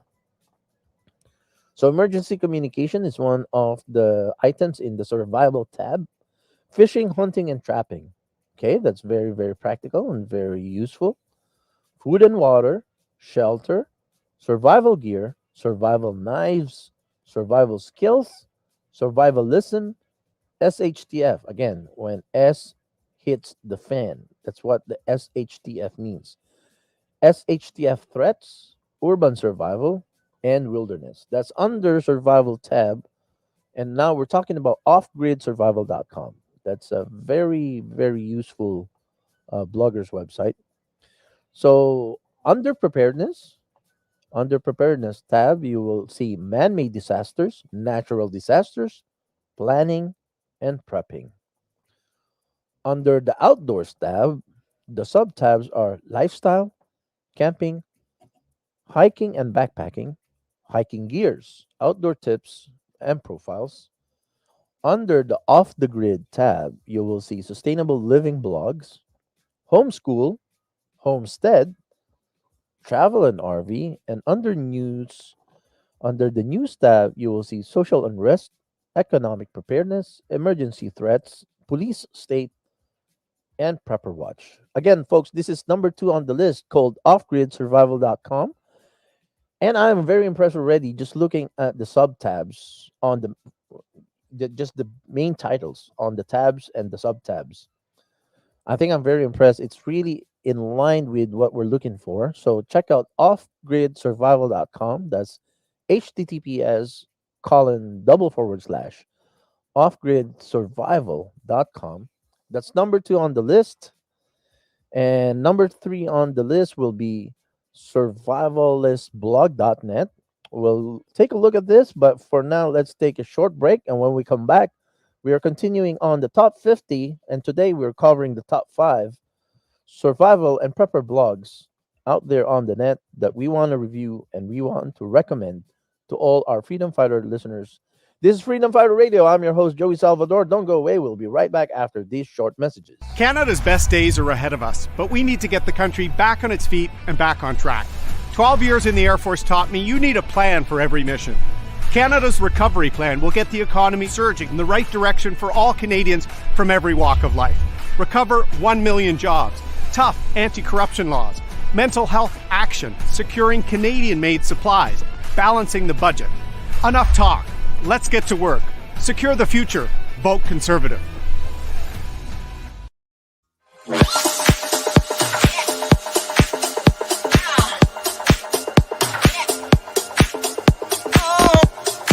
Freedom Fighter Radio. What is up? Whoa! Shout out to Freedom Fighter Radio. And Joe, you're doing great work, brother, and I love it. All right? Always.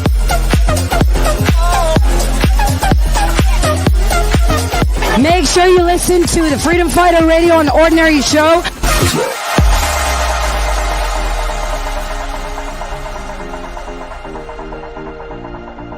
I'm on Freedom Fighter Radio on the Ordinary Joe Show. That's quite a mouthful. Yes.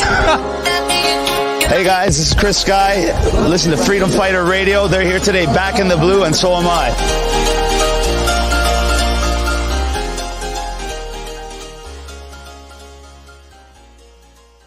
Please consider supporting the OJTV production costs and be an insider member for only $3 a month. Go to patreon.com/OJTV Canada. Thank you for your continued support.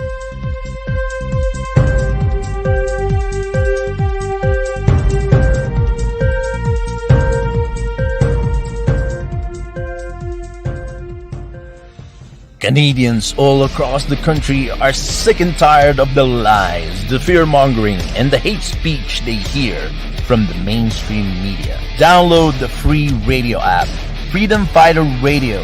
Click the link below, scan our QR code, join our mailing list, and get a free download of our Freedom Fighter Radio app only here on OJTV on The Ordinary Joe Show.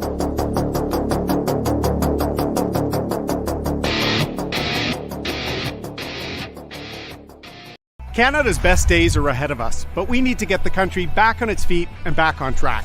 12 years in the Air Force taught me you need a plan for every mission. Canada's recovery plan will get the economy surging in the right direction for all Canadians from every walk of life. Recover 1 million jobs, tough anti-corruption laws, mental health action, securing Canadian-made supplies, balancing the budget. Enough talk. Let's get to work. Secure the future. Vote Conservative.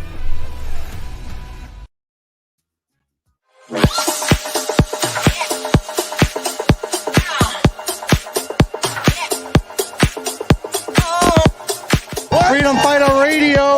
What is up? Whoa!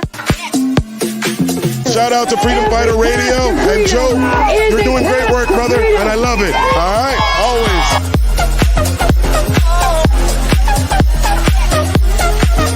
Make sure you listen to the Freedom Fighter Radio on Ordinary Show.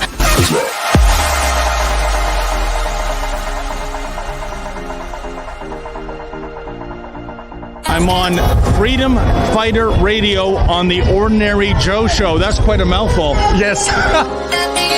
Hey guys, this is Chris Guy. Listen to Freedom Fighter Radio. They're here today back in the blue, and so am I.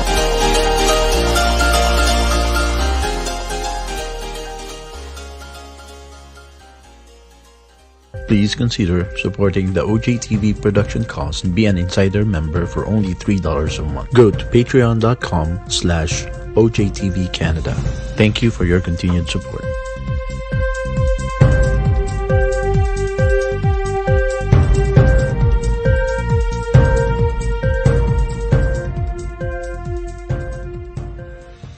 Canadians all across the country are sick and tired of the lies, the fear-mongering, and the hate speech they hear from the mainstream media. Download the free radio app, Freedom Fighter Radio. Click the link below, scan our QR code, join our mailing list, and get a free download of our Freedom Fighter Radio app only here on OJTV on The Ordinary Joe Show.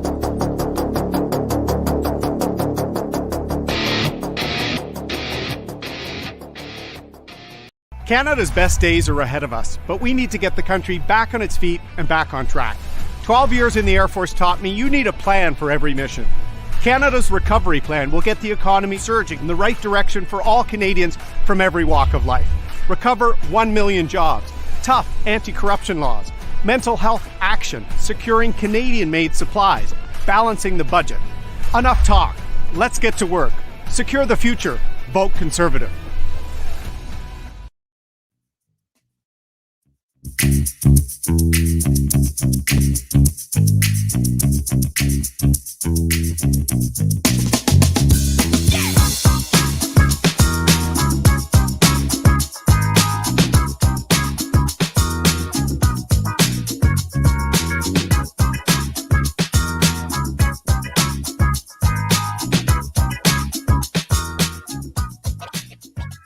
It's just another Ordinary Joe Show. It's your host, Joey Salvador. We're listening to Freedom Fighter Radio only here on The Ordinary Joe. It's a good Friday morning to everybody. Looking forward to the Shabbat or the Sabbath tomorrow. Looking forward to catch up on my sleep. Thank God that I'm able to kind of produce some of this break advertising in between so that I can go to the washroom, get some coffee, get some water. As it's a one-man production, I need to have the assistance of automation to help me keep going with the radio show, even without directors and producers, as most talents could really use producers and directors and assistants, production assistants on a set would be a big value to anybody who wants to do any kind of show, whether radio show, television, blogs, anything of a live broadcasting nature. But we are thankful because automation and the computer can kind of simulate what a production assistant or a director can do. Well, we will do the best that we can, or we are still thankful, even though there's a lot of limitations in what we do. We are thankful that God is allowing us to be able to broadcast. And we're welcoming everybody who's listening to other channels as well outside of Facebook. Facebook's not anymore, and well, not yet, but we are starting to transition that for a while, Facebook has been our main channels to reach to our audiences, and we got three big pages here: one with 21,000, one with 29, and one with 15,000. And 15,000 are purely freedom fighters, but we can't even go live in those channels right now, so we're not even reaching them, even though they already said, we want to follow and listen and subscribe to the message that Freedom Fighter Radio is bringing out to the freedom community. Now, that's not allowed. Facebook will determine what speech is allowed and what speech is not. So we have to roll with the punches.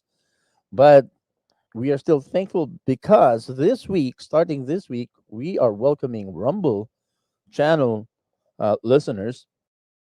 And most of all, most importantly, our Freedom Fighter Radio app that is being broadcasted worldwide. Freedom Fighter Radio app. So, guys, go check out that QR code on the top right of the screen that you can see right now. Scan the QR code, join our mailing list, and I will mail you the link to the free download so that you can continue on, even outside of Facebook.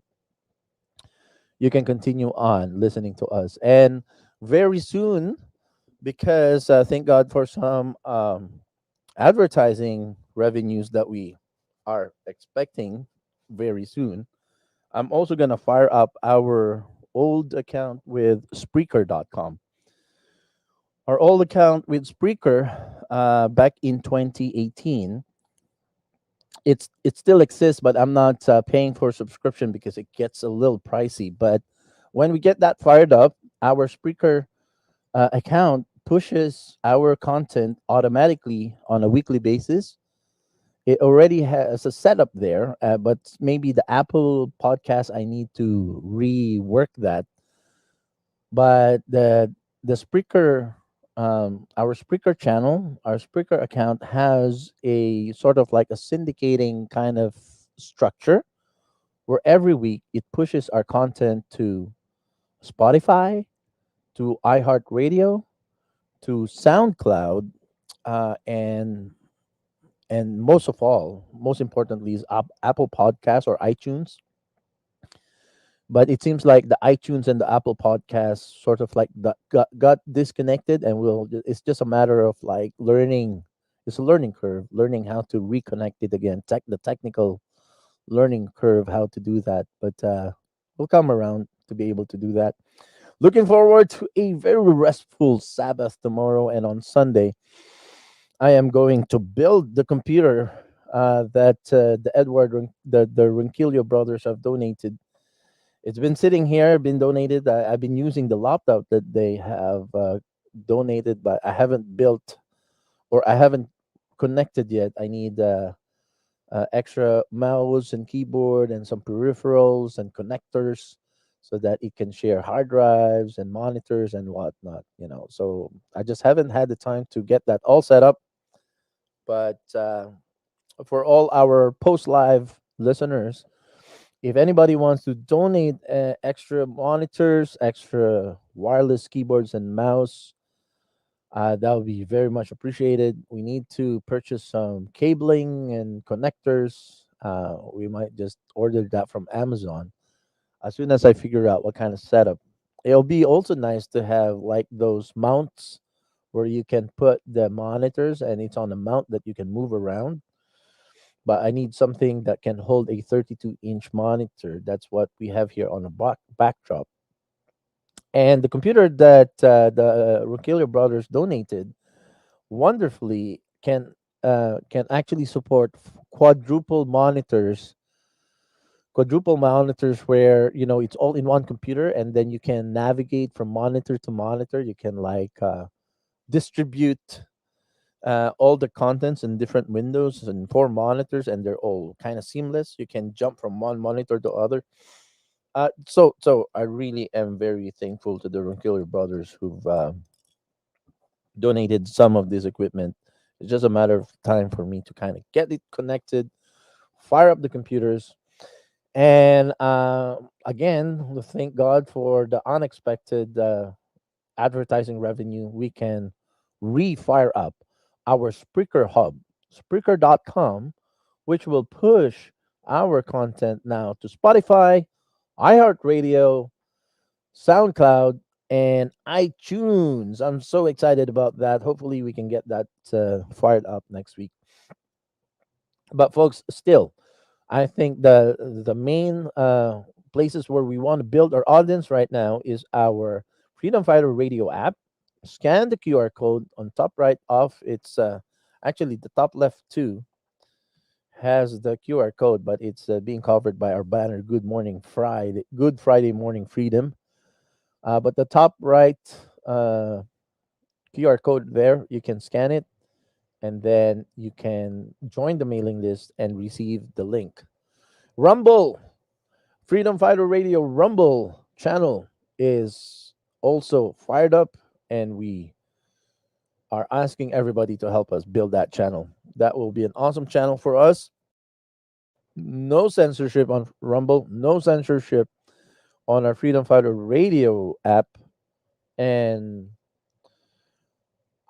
I think there's censorship on iHeartRadio, I think, and iTunes. I'm not sure. iTunes, of course, they only allow.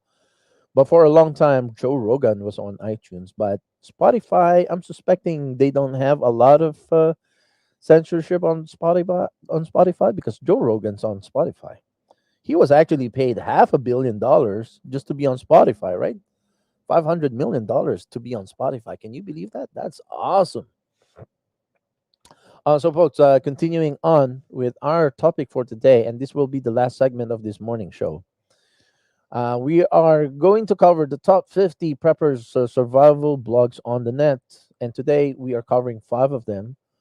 Number one already we discussed earlier. If you want to check it out, number one on the list is SHTF Plan. I'm not a big fan of that website because it's more about like financial preparedness and the financial collapse and whatnot.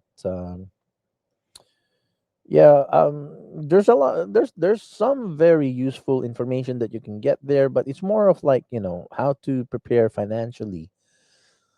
But number two on the list, the I think which is going to be even more useful for us than the first one on the list, offgridsurvival.com, and we discussed the details that they have there. I think it's very useful. Check it out. Offgridsurvival.com, bloggers website, all about survivals, all about prepping. And third on the list, which we are going to discuss right now, is the Preppers Journal. And you can find the Preppers Journal at https colon double forward slash theprepperjournal.com. And this is top three on the list of prepping blog site. And let's look at some of their main tabs. They have a podcast tab, they have prepping basics, off grid living, collapse preparation, prepare preppers resources, and last but not the least, they have a contact, um, the contact tab. Of course, most websites do. But under podcasts, okay, if we click on podcasts, there is you can listen to their podcast on Spotify. And do you guys want us to check out one of their episodes? Let's listen to like 30 seconds of their latest episode. Is called Survivor Guild List Part 2. Let's listen to like 30 seconds of it. Today on the Prepper Journal, we're going to be talking about survival gear. This is part 2 of the other podcast that took me a whole lot longer than I thought it was going to. And today, we're going to be getting into more of the gear types of aspects of the survival gear. So stay tuned.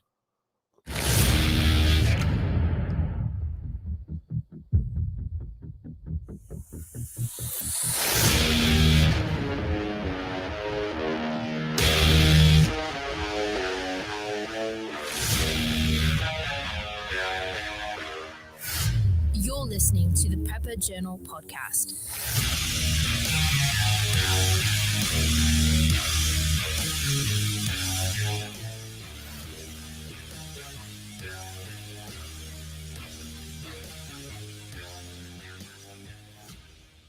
Welcome back, everybody. So in the last podcast, I know we covered a lot of ground, but it seems like the concepts that we covered were not that varied. They were big concepts. So, shelter, water filtration, storing water, food preparation, and we got into a lot of various topics, but some of those were much more broad and more basic. And so today we want to drill down into part 2 of that list, hopefully the continuation and the finale of that list, and that will give you a good start on the gear items that I think everyone ideally would have at their disposal.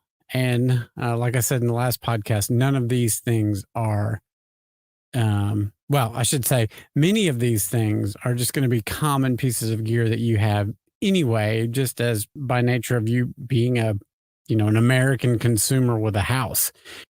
All right, folks. So that was Survival Gear List Part 2, and we are reviewing the top 50 preppers blog sites on the internet. And this was it. This particular podcast is under the third on the list named theprepperjournal.com. So https colon double forward slash the prepperjournal.com, and under their podcast we listen to 2 minutes. That went fast, really. They have a big long intro music, so that's why it took 2 minutes to kind of get a little bit of the gist of their content.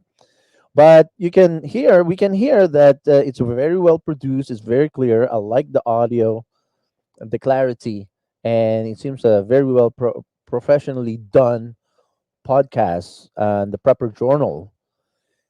And they like myself, like our Freedom Fighter Radio, we have a hub called Spreaker. They also have a hub called Anchor FM, and they're podcasting from Anchor, but it is distributed in these other channels, and these are the channels that you can find the Prepper Journal podcast. They're on Apple Podcasts, Breaker, Google Podcasts. They're on Pocket Casts, Radio Public, Spotify, and Copy RSS. I don't know that you can listen to Copy RSS. I didn't know that. Anyways, so those are the channels, but their hub is on Anchor FM, the Prepper Journal podcast. So check that out. And now let's go back to the prepperjournal.com blog site. So they have, these are the main tabs. They have podcasts, they got prepping basics. Under prepping basics, they have Prepper 101, how to prepare, first aid and health, food storage, water storage and treatment, self defense, survival, prepping, gear reviews. Then they have off the grid living tab, and under off the grid living tab, you'll see gardening, livestock, and off the grid. And the tab collapse preparation is a tab on its own. It doesn't have sub tabs. Let me see. Oh, it got amateur radio. Wow. I love this. We can use this. Amateur radio, the beginner's guide for preppers. This is under collapse preparation. So they just got like blogs here. And that's already top of the list is amateur radio. I like that already. How to stock a survival pantry, one of the blogs there. The 2021 Global Threat Report. Nice. These are very good wealth of information. Uh, they also have a blog called Go Bag, building the perfect emergency bug out bag, or Go Bag. They call it Go Bag here. There's an article that's called "It's Been a Gas: 10 Best Gas Masks." Okay, I'm not very interested with that one. Preparing for armed protests in your city. Preparing for armed protests in your city. I might have to read up on this and cover that in one of our future episodes. Some home fortification tips that can save your life. How to set up an observation post. How to become a better shooter. Okay, so marksmanship. Have you made an area threat asset map? Very, very good. Let's look at this. This is very good. So where you live, you need to create an area threat asset map so that you know exactly the routes you're going to take. If you need to bug out, you run for the hills. What routes are you going to take so that you won't be stopped by, the tyrants? And shotgun for preppers. Is anything bulletproof? Body shields for home defense. Tips for defending your bug out location. Vehicles as weapons. How to survive Civil War 2020? Well, 2021 now. What is your weapon of last resort? I personally like to have a bow and arrow. For me, is the top choice. It's even for me. Bow and arrow is much more effective even than a automatic rifle, in my opinion, because a rifle, anything with a bullet gives out your position because it's loud.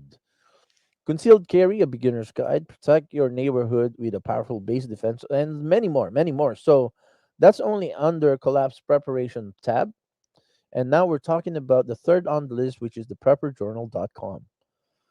We're still on this third list in the list of blogs that I want all of our listeners to check out. Under this um, website, there's a tab called Prepper Resources.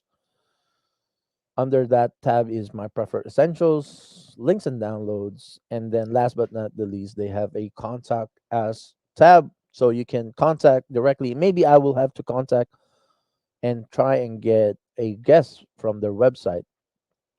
Contact TPJ. And hopefully we can guess one of them. So that's third on the list that we are discussing today from the top 50 prepper bloggers out in the internet. So let's go to the fourth in the list. The fourth in the list is called the Survivalist Blog. And you can find this website at https colon double forward slash www.thesurvivalistblog.net. And the Survivalist blog has one, two, three, four, five, six, seven, eight tabs under survival. Let's take a look. Well, you cannot just hover, you have to click on it. So under survival, they got blog titles such as three methods to remove heavy metals from water. That's very useful. Top 22 survival TV shows to watch. Okay. Not a big fan of that. The 26 best survival movies to watch. Okay. Maybe that will be helpful. I don't know. Surviving a tsunami, your guide to readiness, and how to survive a kidnapping, do's and don'ts. Hey, that might be useful. Kidnapping. We had Marie Cops about 2 weeks ago, one of our special guests for Red Pill Canada podcast, and her focus is on human trafficking. And actually, I forgot to tell you folks, but about 3 weeks ago, when we were invited to the cottage once a year, we're invited to the cottage out in Royce Lake in Coburg, and one of the daughters of the owner of the cottage, my daughter's grandpa, her Canadian grandpa, Ken Tucker, his daughter from his first wife is an RCMP, sorry. She's an RCMP officer who's actually in charge of human trafficking. Well, I'm not sure if she's in charge, but she works in the Department of Human Trafficking. So I'm going to reach out to her. Maybe we can get her to guest on the show and talk about some of that. So let's go back. We're on the fourth of the list of the top 50, and we're covering five for today. Top 50, um, the top 50 best survival blogs on the net. Number four on the list is the Survivalist blog, and top one is survival. Tab one, and second tab under the Survivalist blog is prepping. Let's click on prepping. And under prepping, you can see articles such as six spice skill sets for preppers. Skill sets. You need spy skills. I didn't know that. Okay, it might be useful. Check it out, folks. They're by Tom Marlowe. He believes that you need some spy skill sets, and there's six of them that he discussed on this article. And Tom Marlowe again, he has 15 pioneer skills will help you survive. This 15 pioneer skills. So when he talks about pioneer, I'm thinking maybe the founding fathers or the pioneers, the first people in, most likely in United States. Okay, another article under the prepping tab. This might be useful. The article's title is choosing members for your MAG. What is an MAG? Mutual Assistance Group. That is very interesting. That is very interesting, folks. I think that is actually very not only interesting but might be very essential. So last night at the Red Pill Canada podcast, we were talking about, hey, if we need to bug out, if the country falls, if Canada falls, and we need to bug out, we have to find a way to come together and bug out together, and be in proximity of each other so we can protect each other, right? So the Ate Vicky last night was saying, "Oh, I don't have any guns, I don't have any weapons to defend us," and but she has all the other things, and we kind of, jokingly, but maybe it will lead to something more serious. But we kind of jokingly said, okay, you don't have any weapons. Maybe that will be our investment. We will find a way to get weapons, right? To defend and to hunt. But again, when I think of weapons, I'm not thinking of guns because, like I said, guns are powerful and convenient to use to defend your bug out location or to defend your food storage or defend your kids. The problem with guns is it's too loud, in my opinion. So maybe you need some guns, but not a lot of guns. And in Canada, it's almost impossible to get one, anyways, right? Uh, with the new legislations and the what do you call that again? The false flag attack that happened early 2020 in Nova Scotia. All the gun legislations almost make it impossible for anybody to acquire any gun whatsoever.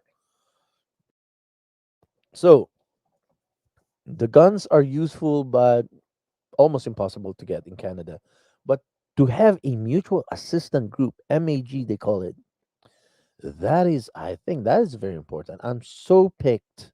My interest, it's picking my interest so much. And maybe we have in one of our future preppers segment on the Freedom Fighter Radio, we might have to just dedicate one segment all about MAGs or mutual assistance groups. This is very, very good.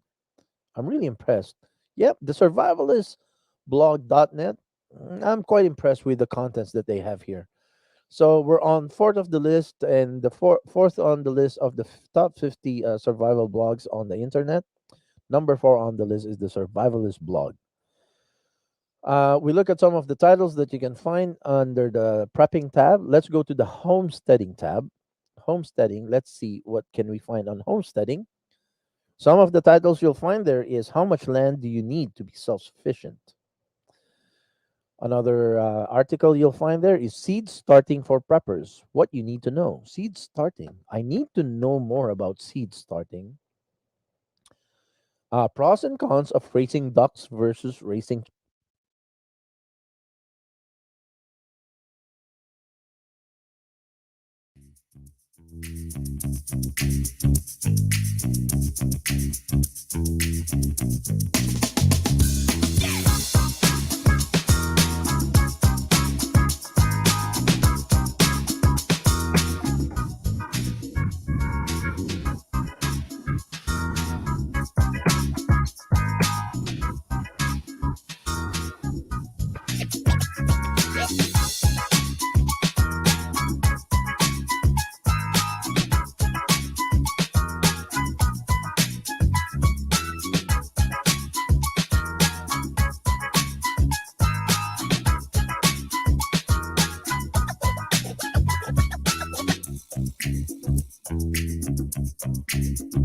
Canada's best days are ahead of us, but we need to get the country back on its feet and back on track.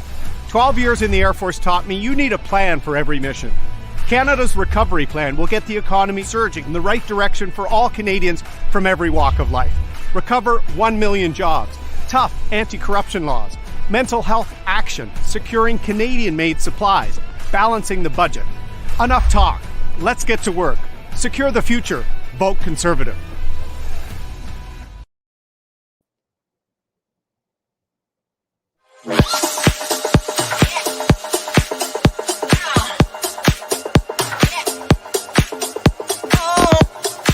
Freedom Fighter Radio. What is up? Whoa! Shout out to Freedom Fighter Radio. And Joe, you're doing great work, brother, and I love it. All right? Always.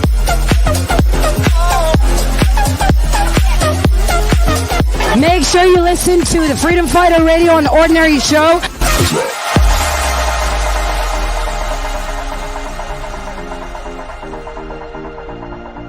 I'm on Freedom Fighter Radio on the Ordinary Joe Show. That's quite a mouthful. Yes. Hey guys, this is Chris Guy. Listen to Freedom Fighter Radio. They're here today, back in the blue, and so am I.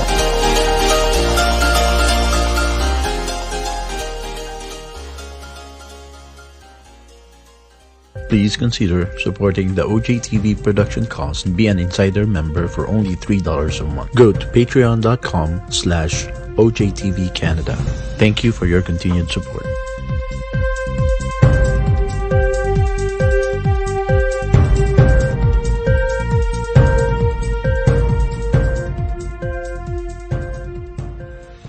Canadians all across the country are sick and tired of the lies, the fear-mongering, and the hate speech they hear from the mainstream media. Download the free radio app, Freedom Fighter Radio.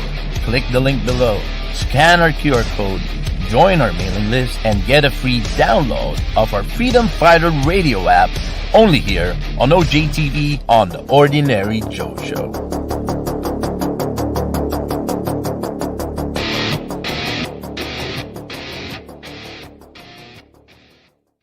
Canada's best days are ahead of us, but we need to get the country back on its feet and back on track. 12 years in the Air Force taught me you need a plan for every mission. Canada's recovery plan will get the economy surging in the right direction for all Canadians from every walk of life. Recover 1 million jobs, tough anti-corruption laws, mental health action, securing Canadian-made supplies, balancing the budget. Enough talk. Let's get to work. Secure the future. Vote Conservative.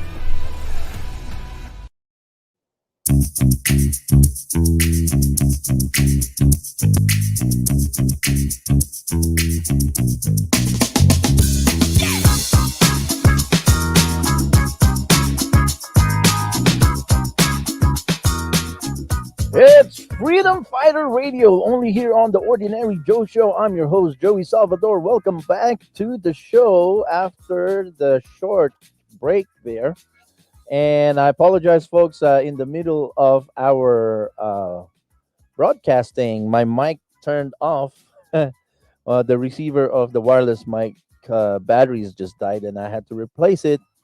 And so I thought it might be a good time to go on break and run some of our paying advertisers advertising spots. Thank you for tuning in, and thank you for sticking around. I know a lot of you. Today's radio program's a little longer than usual, and some of you have to go back to work, but I still continue to welcome other listeners from other channels. Welcome to all our Rumble channel listeners. Thank you for tuning in. And last but not the least, our Freedom Fighter Radio app, sponsored by Zeno.fm. We have listeners from all across the world on our Zeno.fm that we started being able to, our ability to simulcast live on Freedom Fighter Radio app happened this week. And so I'm excited about that. Thank you, Zeno FM, for allowing us to broadcast on your platform. Zeno FM and Rumble, especially, do not censor our message, as opposed to what we experience from Facebook is always censoring our message. So we are shifting. Our main home is going to be Rumble, Freedom Fighter Radio app, and next week we are going to fire up our Spreaker.com, which is syndicating and pushing our content to Spotify, iHeartRadio. What is the other two? So Spotify, iHeartRadio, SoundCloud, and iTunes, or also known as Apple Podcasts. I realize that it's going to make a lot of sense also to add Google Podcasts in the mix, and I believe that Spreaker has the ability to push the content to Google Podcasts, and we'll check it out. Hopefully, we can fire it up next week. I'm excited. We are winning this war, folks. In the last days, God will pour his spirit on all men. The young men will see vision, the old men will dream dreams, and even the male and female servants, God will pour his spirit on all of them. And that's you and me. That's you and me, ordinary James and Joes of the world. And thank you for returning to this segment. This will be the last segment on this Friday morning radio show. This week on a Friday, and starting today and every Friday, every week, we are going to have a big segment on preppers. It'll be freedom fighters strategy. You should be part of a freedom fighter strategy to know how to bug out. So every fighter needs to know how to strike an offensive and also be ready for a defensive. So our offensive is knowing all of our rights, knowing all of our legal talking points, knowing how to win the people away from the lies and the deceit of the mainstream media and the tyrannical leaders of society, the politicians. And tonight, if I have an opportunity, maybe I will, and if I have the energy, I have a meeting, I think, at 3 o'clock today. But on top of that, maybe if I can invite Keith Comer, because I should have closed the invitation already when I had him on. But I wasn't sure. There's something that I thought that there's happening on a Friday. I don't want to double book when it comes to guesting, but it seems like I really can't remember what other thing I have on it, and I cannot find anything on my calendar. But anyways, I don't want to bring you down that boring rant. Freedom Fighter Radios on a Friday will have a big segment on preppers, and this week we launch reviewing the top 50 prepping blog sites. The preppers blog sites, the top 50 for today. We're going to cover the top five, and we already covered SHTF first on the list. Second on the list, we already covered on previous segments. We already covered offgridsurvival.com. Third on the list, very valuable, anyways. I just want to say I'm very impressed with the offgridsurvival.com website. Third on the list is prepperjournal.com. Check that out, the prepperjournal.com. I'm also impressed with this one. And fourth on the list, very impressive, is the Survivalist blog. And you can find fourth on the list today's coverage of the top 50, five for today, the top 50 best preppers blog sites on the internet. We're covering 5 out of 50 today. Number 4 on the list is the Survivalist blog, and you can find this blog on the website known as www.thesurvivalistblog.net.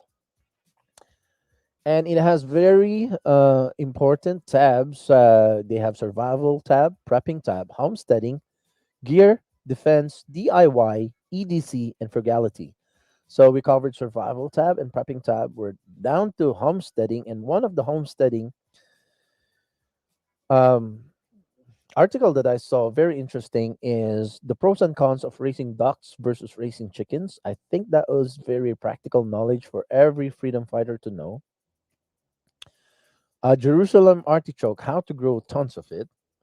I don't know how that tastes like. I don't know if I'm gonna like it. But anyways, anybody who loves Jerusalem artichoke, there's an article on the Survivalist blog how to grow that. Raising chickens for eggs, what you need to know. Oh, I love eggs. I really think I need to read up on that. 31 unusual plants for your survival gardens. 11 uses for dryer lint in and around the house. And is rainwater collection illegal? Seriously, how could that be illegal? But those are some of the very interesting articles that you will find under homesteading on the survivalistblog.net. The survivalistblog.net. Fourth on the list. We have one more to go. And under Survivalist blog, we are reviewing their tabs: survival, prepping, homesteading, gear, defense, DIY, EDC, and frugality. And now let's go to gears. Under gear tab, these are some of the articles you'll find in there. Very useful. Fighting versus survival knife. What's the difference? I didn't know. There are fighting knives and there are survival knives. What are the difference and what are the things you need to know? Okay, tactical versus survival knife. What's the difference? Again, under gears, you will read up on cheap versus expensive knives. Does it matter? So knives are very important for survivalist survivalisting. Is that a word? How do you call this? The survival discipline. Okay, let's call it the discipline of being a survivalist. One more article you can find here is the best emergency fishing kits and how to make your own. I think the knowing the skills of creating your own fishing rods and fishing gears, that will be that is an important and very handy information, I think, for everybody to and try and acquire those knowledge. I would recommend it highly. The best emergency fishing kits and how to make your own. So we have a lot of things to cover, and we'll review some of these blogs, and every Friday we'll cover one of the blogs that we find here, and the articles that we find in the blog sites, and we can have an open discussion about it. Pros and cons and what people think about it. Just basically what we're doing is we're going to. I'm not a very. I'm not a survivalist. I don't know much about it. I'm a fellow student of you, like you guys. We are fellow students together here. So what we're doing in this radio show, covering many of these blog sites, is to kind of not only react but to also give our opinions and have an open discussion and have an exchange, practical thoughts about, and maybe, and even maybe lead to organizing together and be a support group. SAG, remember the survivalist. What do you call that again? SAG. Let's go back there. I think it's under what tab? It's on the survival tab. I'm gonna go back here one of these days, and it's important for us. No, it's not under survival tab. It's under prepping tab. Choosing members for your MAG. This is a very good article to dive deep into. Maybe next Friday we'll go deeper into this article. MAG, Mutual Assistance Group. So when it's time for us to bug out, you need a mutual assistance group. MAGs. Uh, let's read just the opening statement of this article. It says MAGs, or mutual assistance groups, are popular concepts for preppers who don't already have built-in reserves of manpower or back up in the form of large families full of able-bodied members or several friends in the area who are like-minded. MAG, that's a very, I think we really need to explore that. A lot of people, if you're, especially listeners to our radio show that are urbanites like I am, my survival skills is maybe next to zero. So that's the reason we want to integrate this segment on the Friday shows, so that we can equip ourselves with knowledge. It starts with knowledge, and then with knowledge, the next step will be action. So we'll start with knowledge, accumulate. We are going to acquire a lot of this information, discuss a lot of this information, and with the information that we'll accumulate, hopefully it will lead to some concrete action steps for us to plan together. So there's a few more. We're not gonna cover all of the tabs here, but we were under gears before we got um, distracted or interrupted. So under gears, there's a lot of articles regarding comparing survival knives versus fighting knives and all kinds of gears, right? And it seems like they love knives here.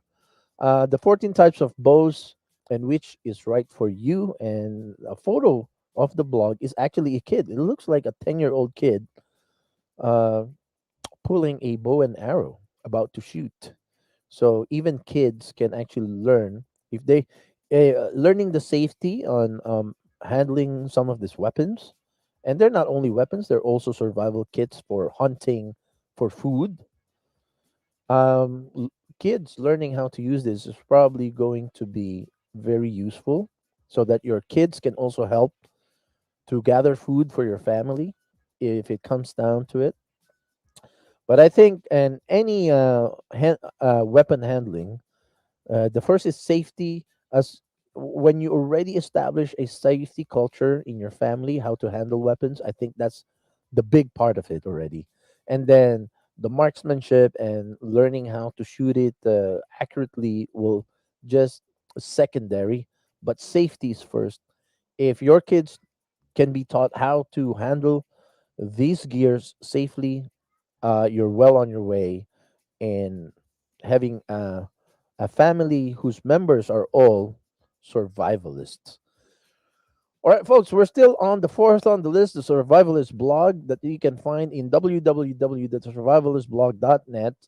There's four more tabs here. We'll just quickly cover them. There's defense, DIY, EDC, and frugality, and we'll look at two samples every tab. So under defense, you have review of the Kel Dash Tech PF9 and P11. Another one is review of the Palmetto State Armory AR-15. Another one's Big Iron 10 Tactical Double Stack 45s. All right, that's under defense. Under DIY, some of the articles that you can find under DIY is number one, can you charge a car battery indoors? Okay, that's very useful. I think everybody needs to look into that. A few more articles that you can find here. Digging your own well the right way. Wow, useful. How much would it cost to dig your own well? And how long does gasoline really last?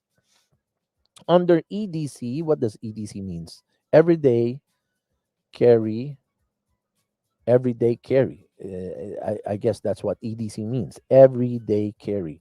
So under EDC, the best EDC bags for everyday emergencies. Um, and there's only one article under EDC. The best EDC bags for everyday emergencies. And under frugality, the ultimate guide to recycling for preppers. Okay. Frugality is important too, because I don't know how much use of money we're gonna have when we go bugging out of the city. Maybe money will be worthless at that time. I don't know, but it's good to have some. 23 uses of old tires around the homestead.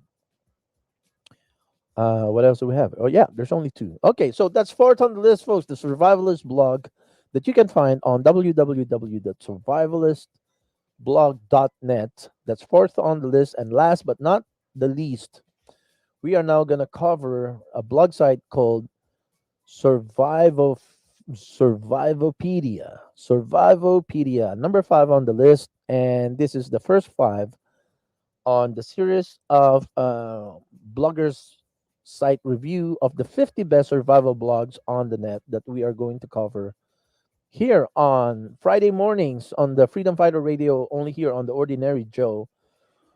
We are going to cover from week to week. Every Friday, we'll have Preppers Friday show. And number five on the list is the Preppers Journal, or sorry, the Survivopedia. Actually, it was number three. I kind of miss I misordered them. Number five was the proper journal, but number three, but we're covering it as number five. It's supposed to be number three, Survivopedia.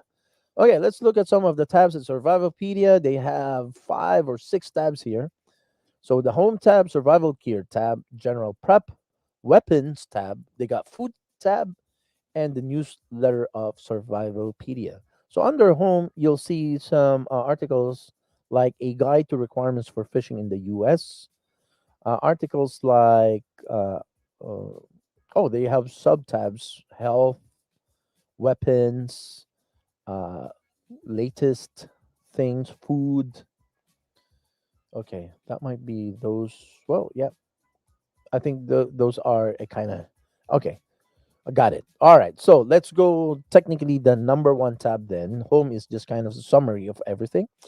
So number one tab under Survivopedia is survival gear. So let's look at survival gears. Some of the things that you will find, they are just sort of like an online store, but there are some articles.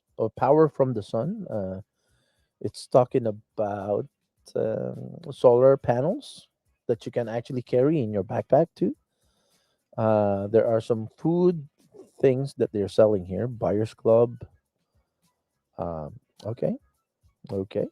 Just going through survival, but okay. Actually, I didn't realize it kind of clicking on survival gear. It kind of forwarded us to a separate website, an a third-party website called the Survival Frog. Okay, so let's jump to the other tab here called General Prep.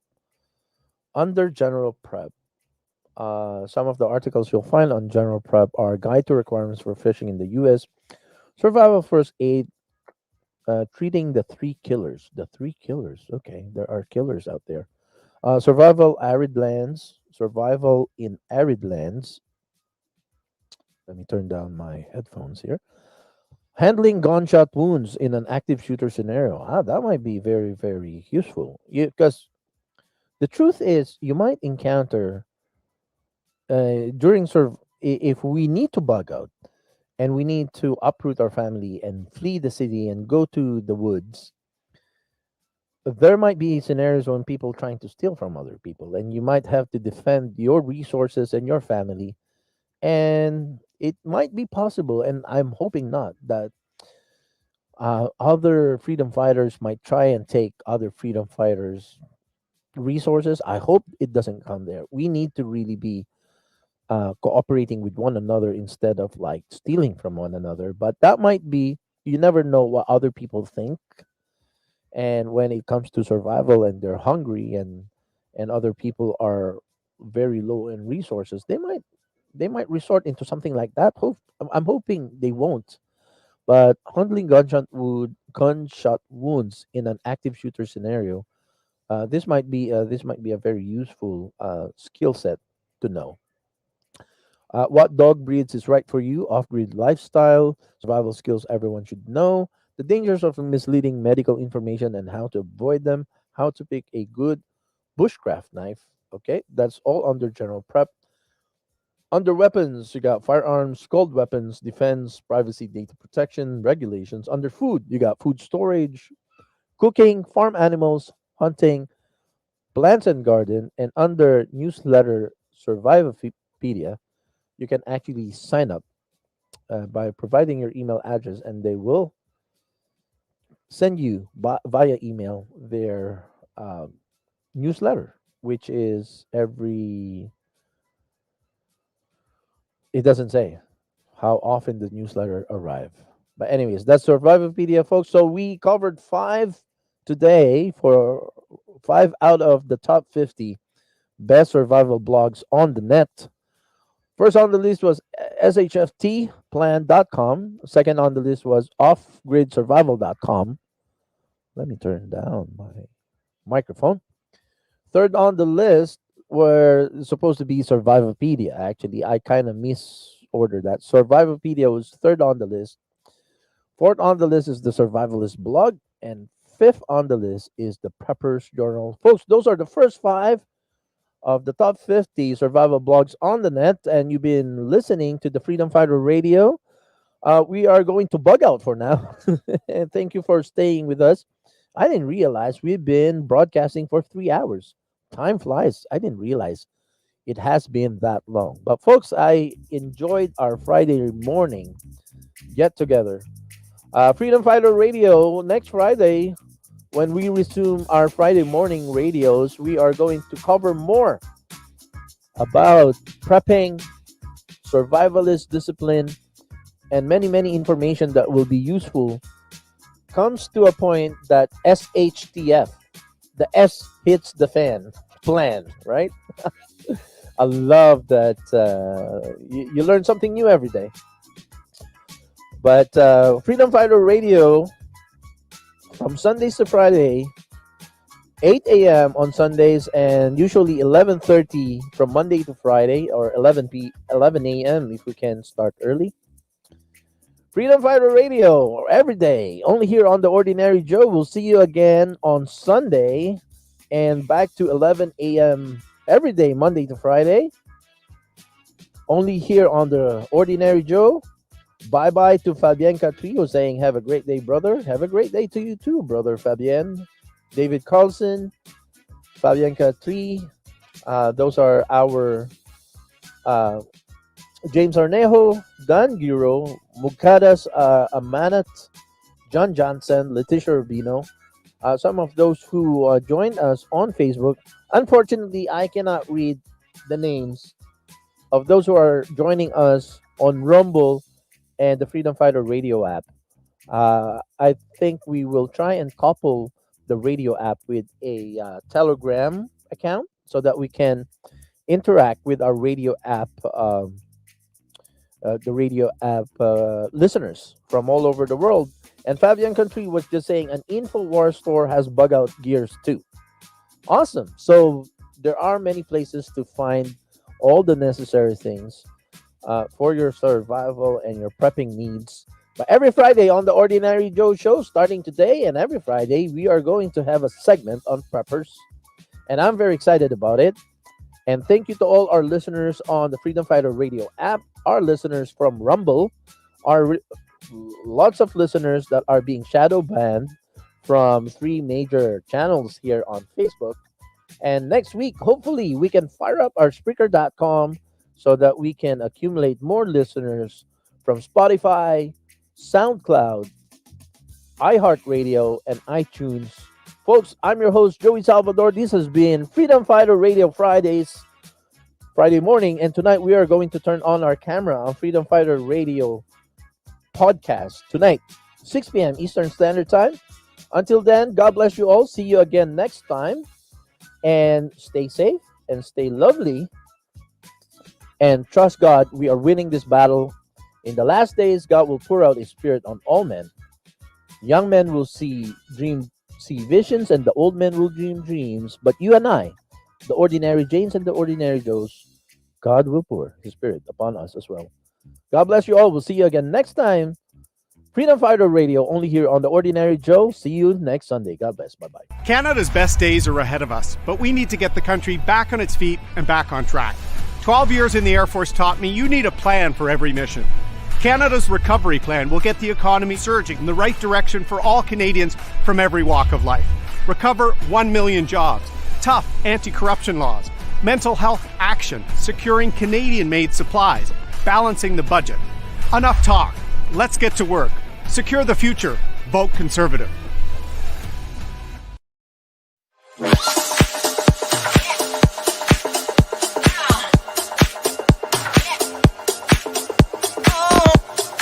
Freedom Fighter Radio. What is up? Whoa! Shout out to Freedom Fighter Radio. And Joe, you're doing great work, brother, and I love it. All right? Always.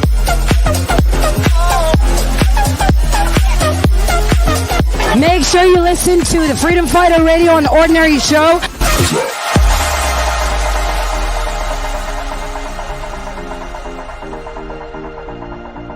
I'm on Freedom Fighter Radio on the Ordinary Joe Show. That's quite a mouthful. Yes. Hey guys, this is Chris Guy. Listen to Freedom Fighter Radio. They're here today, back in the blue, and so am I.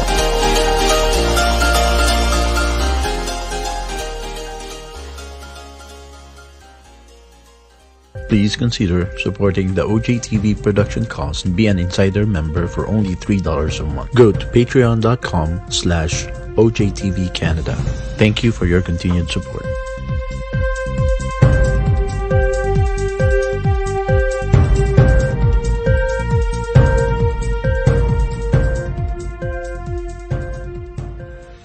Canadians all across the country are sick and tired of the lies, the fear-mongering, and the hate speech they hear from the mainstream media. Download the free radio app, Freedom Fighter Radio.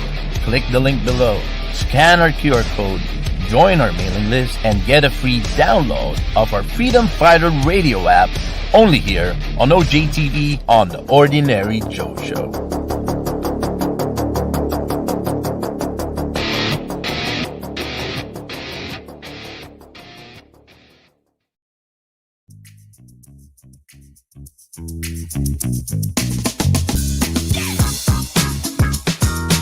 Canada's best days are ahead of us, but we need to get the country back on its feet and back on track. 12 years in the Air Force taught me you need a plan for every mission. Canada's recovery plan will get the economy surging in the right direction for all Canadians from every walk of life. Recover 1 million jobs, tough anti-corruption laws, mental health action, securing Canadian-made supplies, balancing the budget. Enough talk. Let's get to work. Secure the future. Vote Conservative.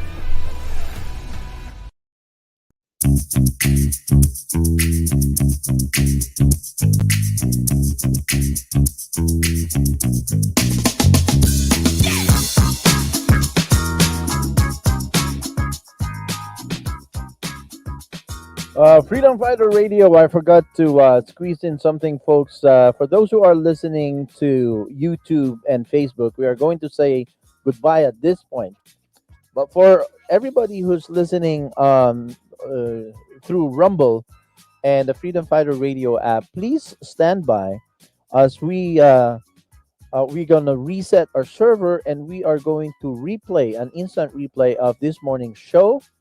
So stand by, don't go away. In less than 2 minutes, we are going to replay an instant replay of the entire episode of this Friday morning show. So, uh, goodbye to all our Facebook and YouTube listeners, but for all our listeners on Rumble and the Freedom Fighter Radio app, stick around and we are going to launch the instant replay right now, only here on The Ordinary Joe in less than 2 minutes. Stick around. We'll see you again soon.